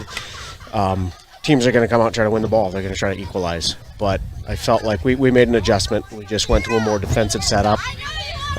We held them out. They were just playing some long balls. We were able to do that. And then we caught them on a counterattack. Then we caught them on another one. And we were able to stretch that lead. And then, we were able to get – this is our last ever regular season home game for our seniors. And I was able to get every single one of them on the field today, including Owen Sivage, who's been a reserve for the most part, but he has started some games for us. Going out his senior year now, being on the score sheet, that's such an awesome thing. I'm glad we were able to get him that opportunity. And again, that's just a credit to his team. I mean, I had younger kids saying, "Coach, get him on for me, get him on for me." And we talked about before the game. We talked about sending these seniors off in style this season and being the team that just finishing as strongly as we can. Once we got up, it was unfortunate. Brookings was getting frustrated. They were getting some cards, and that really gives us an advantage. But that goal we let in, it's a late penalty kick. Javi got called for the foul, but he's just trying to make a play on the ball. Absolutely. It's just bang bang play. Came in from behind. It's fine. Winning 4-1 as opposed to 4-0 is not that big of a deal. I know the guys wanted the shutout, but we'll take what we have. Absolutely. Today. Coach will take a 4-1 win any day of the week. And you talked about some of those guys on your bench wanting to get other guys into the game. Yeah. One thing that I noticed that was honestly cracking me up that I thought was incredible sportsmanship. I've never seen it before in my time calling games. Caden Ahart's helping an opposing player with a cramp on the field in the middle of a live ball. Have you ever seen that before, Coach? Alex Odakoven actually did that earlier this year with somebody. I think it might have been Yankton. I don't know, but I've got such good kids, and we talked about how we wanted to finish this regular season off, and that second half especially. We did very well in the first. We dominated possession. We didn't have as many chances as I thought we could have had, but we were clearly in control in the first half. And then the second half, we just kind of packed in and waited for our opportunities, and we were able to make those count. So, when you're going into a more defensive setup to counter, what another team's doing, and they have some dangerous players, and we knew that coming in.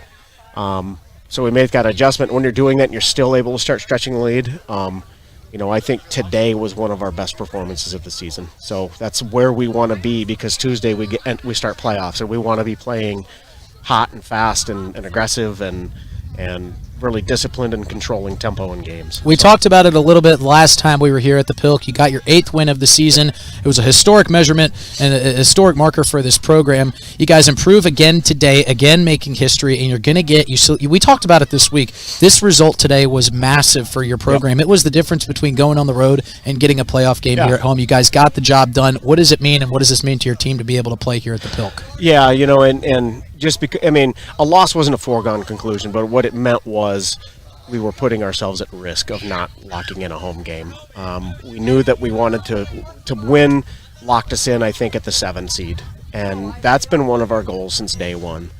Our seniors want it badly. The younger guys who have watched their older brothers, quite frankly, and older players that graduated in the last few years, that's something that we've wanted to do, not just for us, but we've got some kids that have graduated that we really carry with us. We've got some old teammates that I hope this means something to them. I think it just kind of validates what we've had as a program to finally reach this point. And Tuesday's a very important day. Reaching 9 wins is important, but like we talked after the Mitchell win, Tuesday's going to be the most important day in our program, and so we want to be playing this well. We want to show well. We want to get that playoff game to be a win. If we play like we did today, I think we're going to have a good result. But we've got to bring it, and we've got to be ready to take that next step. So hopefully it's been a season of firsts, and we can have another first next week. That was head coach Sean Blanchette. Coach, thanks so much for your time. Congratulations on the 4-1 victory. We can't wait to see you on Tuesday. All right. Thank you, sir. We'll be right back after this short 3-minute break. We're going to get some more action recaps from both games. We're going to name our big play of the game. We're also going to award a new Cowboy Country Stores Player of the Game t-shirt out to a player from both the girls and the boys game. We'll be back in 3 minutes after this. You're listening to Pierre Governors Soccer on River 92.7. Now is the time to flip your loan. Hi, this is Ashley from Dakota Plains Federal Credit Union. Come see us at Dakota Plains Federal Credit Union, located on North Garfield, and let's see if we can help save you money with rates as low as 5.19% APR. We can refinance your current vehicle or recreational vehicle with no payments for 90 days, plus $75 cash to you after the loan is finalized. Hope to see you soon at Dakota Plains Federal Credit Union. Member NCUA. For reliable, safe, efficient, and economical electrical work, call Ferding Electric. Ferding Electric staffs licensed, knowledgeable electricians to help you with all your electrical projects. New construction, rewires, or upgrades, residential or commercial, Ferding Electric knows how to get the job done right. Call Ferding Electric at 224-8684. Stop in at 2903 East Elizabeth, just off the truck bypass. See Ferding.com or find them on Facebook. Ferding Electric, licensed electricians, quality service, and dependable products since 1956. When you need building supplies, there's no need to go anywhere except to Bauman Lumber in Fort Pierre. Bauman Lumber is locally owned and offers quality products, expert advice, free estimates, and free local delivery for large or small projects. Whether it's a home improvement project, remodel job, or all new construction, they even welcome special orders. Quality building materials and affordable prices for residential or commercial projects can be found at Bauman Lumber, 1223 Sale Barn Road, Fort Pierre, or call 223-9762. Wegner Auto Company is a fourth-generation family-owned business established in 1907. We're the oldest dealer in South Dakota, and for more than 100 years now, we've been delivering quality vehicles with a commitment to customer satisfaction and service. Visit Wegner Auto in Pierre for your next car, truck, or sport utility vehicle, and see for yourself why we've been so successful for so long. Visit WegnerAuto.com anytime to browse the current inventory or schedule a service appointment. Wegner Auto in Pierre. Our reputation means a great deal since 1907. Buying or selling a home is an exciting time. Make the smart move with choosing the team at Kathy Sunshine Properties. Hi, this is Jackie Prouty from Kathy Sunshine Properties. Our office has been successfully serving the buyers and sellers of the Pierre-Fort Pierre area for over 48 years. We pride ourselves on repeat business, and it is our goal to provide you with superior service. Contact me, Jackie Prouty, at Kathy Sunshine Properties, 224-5588. We look forward to helping you with all your real estate needs. At Black Hills Federal Credit Union, we're in the business of improving lives, which means understanding your needs and setting you up for long-term success. Because you're more than money to BHFCU, and we are more than just a credit union. With a full suite of digital services and options for personal and business needs, you'll get local service with big-name perks. Improve your life today. Find your nearest location at bhfcu.com/Sioux Falls.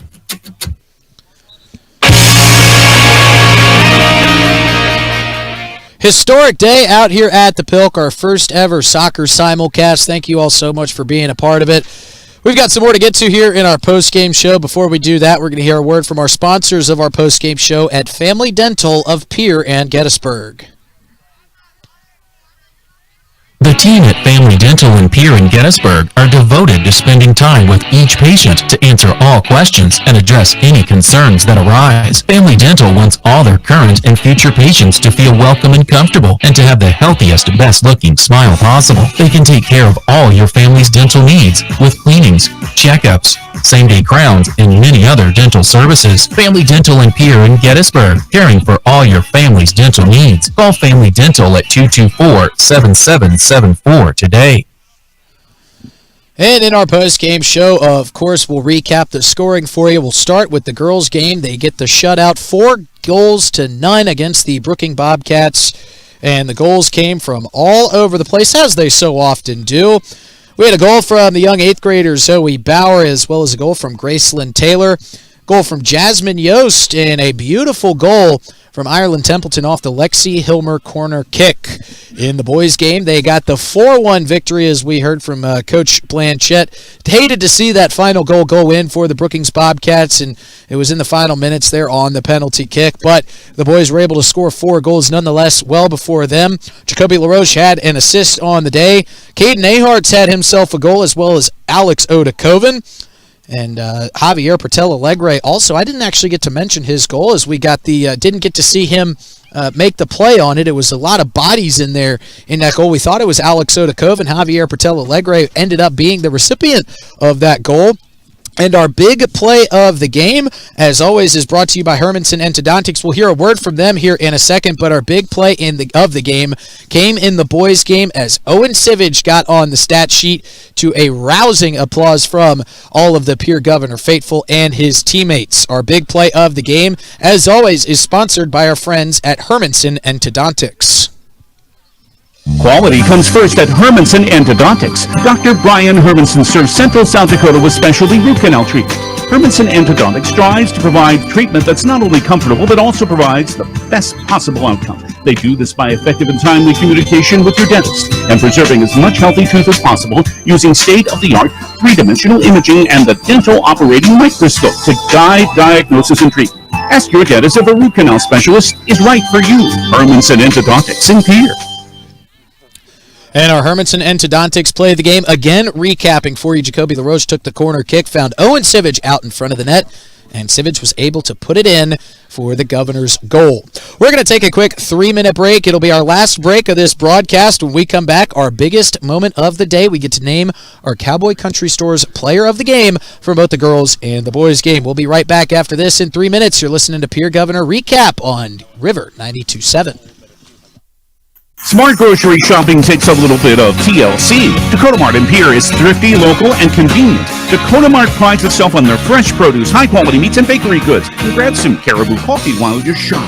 Dakota Mart features a nice selection of beer, wines, and liquor. Stop at Dakota Mart Gas and save up to 20 cents per gallon every day. Take care of your prescription needs at Dakota Mart Good Neighbor Pharmacy. Thrifty, local, convenient. Dakota Mart in Pierre, your hometown neighborhood market. May Adam Law Firm of Pierre offers superior legal representation. Clients can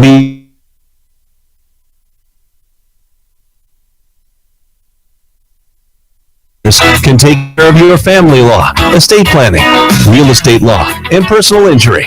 They're able to help you plan and prepare to make matters easy now and into the future. Call 224-8803. May Adam Law Firm in Pierre since 1881. With medical clinics strategically located throughout South Dakota and southwest Minnesota, Access Health provides comprehensive medical care for all ages, regardless of ability to pay. Whether your need is for a routine wellness check, attention for an acute illness or injury, or chronic disease management, the friendly staff at Access Health stands ready to serve you. At Access Health, your family will receive the high-quality, personal, customized medical care that you deserve without the wait. Access Health, where you are our priority. Contact your local Access Health clinic today. Taking care of your vehicle since 1980, TMA and Pierre has been serving Central South Dakota for over 42 years. Owners Bruce and Brenda Lounsbury, owners of the Ultimate Tire Store, have been taking care of customers at TMA for over 30 years. TMA, your hometown-owned business, offers quality service and products. Tires, mufflers, alignments, oil changes, brakes. Call 605-224-6167. Open Monday through Saturday, 8 a.m. till 6 p.m. TMA, next to the Northridge Plaza in Pierre. Graham Tire in Pierre is proud to support high school sports and the students and families that make our community so special. At Graham Tire, we focus on customer service, nationwide warranties, and everyday low prices on tires and auto services. We only offer the best brands, including Goodyear, Dunlop, Cooper, and Titan. Visit us today to discuss new tires or other auto services. Graham Tire and Automotive, 421 West Sioux in Pierre. Call us at 224-8643. Schedule service online at grahamtire.com. There's an app for everything, including high school sports from the stations of DRG Media Group. Download the DRG News app from the App Store or Google Play. It takes only a moment, so you'll have it to replay this game. See live and archive video of all games, and when you select your favorite station during the live stream, the video will immediately pop up. See Central South Dakota High School sports on your phone or mobile device with the DRG News app. Download it now from the App Store or Google Play. What a day from the Pilk here as both the girls and the boys Govs teams get the win in our first ever simulcast soccer event here on River 92.7. Folks, if you were wondering why we were calling both games, I was by myself as the play-by-play guy. They said, which game do you want to do? I said, we're doing both. I'm going to call both. People didn't think it'd work out. I had my doubts at times, but we made it happen, and we're so glad that you were along with us. We've still got about 43 viewers here watching us back at home, patiently waiting for our Cowboy Country Store's players of the games. And we'll start with the girls' side of things and our player of the game. You know, I was talking to Kira Swanson, and we heard it in the post-game interview with her. We talk about Allie Hutchinson. We talk about Natalie Flottmeyer. We talk about Lexi Hilmer. Rarely do we get to talk about the great play from Emlyn Swanson. She posts another shutout for the girls Govs team, and she is tonight's Cowboy Country Store's player of the game from the girls game, and she's now the proud new owner of a Cowboy Country Store's player of the game shirt. Before we get to the boys Cowboy Country Store's player of the game, we're going to hear a word from our sponsors at Cowboy Country Stores. Howdy, partners. Did you know that you can save up to 30 cents on a gallon of gas instantly when you use the Sinclair DinoPay app at all Cowboy Country Store locations? It's true, and it's fast, secure, and simple to use. Just go to your app store and download the green DinoPay app, follow the prompts, and save big money at the pump today. Convenience from the country, Cowboy Country Stores. And our player of the game from the boys' side of things, he scored the big play of the game, sponsored by Hermanson Endodontics. He put a goal on the board for the Govs. Off the corner kick, it was Owen Sivage, who is now our proud new owner of our Cowboy Country Store's player of the game shirt on the boys' side. One final look at our Gales Gas Service scoreboard from the girls' side. They win 4-0. From the boys' side, they win 4-1 to wrap up the regular season. Important win here for the boys as they seemingly secure that 7th spot. Will get a home playoff game as they continue to make history each and every week. The girls' side of things, they secure that 3 spot, it seems, as they will also be playing here at home next week when playoffs come to town. We'll have all the action for you here on River 92.7. For Caleb Brozick, for Jordan Lutmer doing all the great camera work today, for my spotter Bob O'Mara, for Addie Johnson back in the studio doing all the hard work, I'm Justin Cowart wrapping things up here out at the Pilk. Thank you for listening to this simulcast coverage of Pierre Governors Soccer.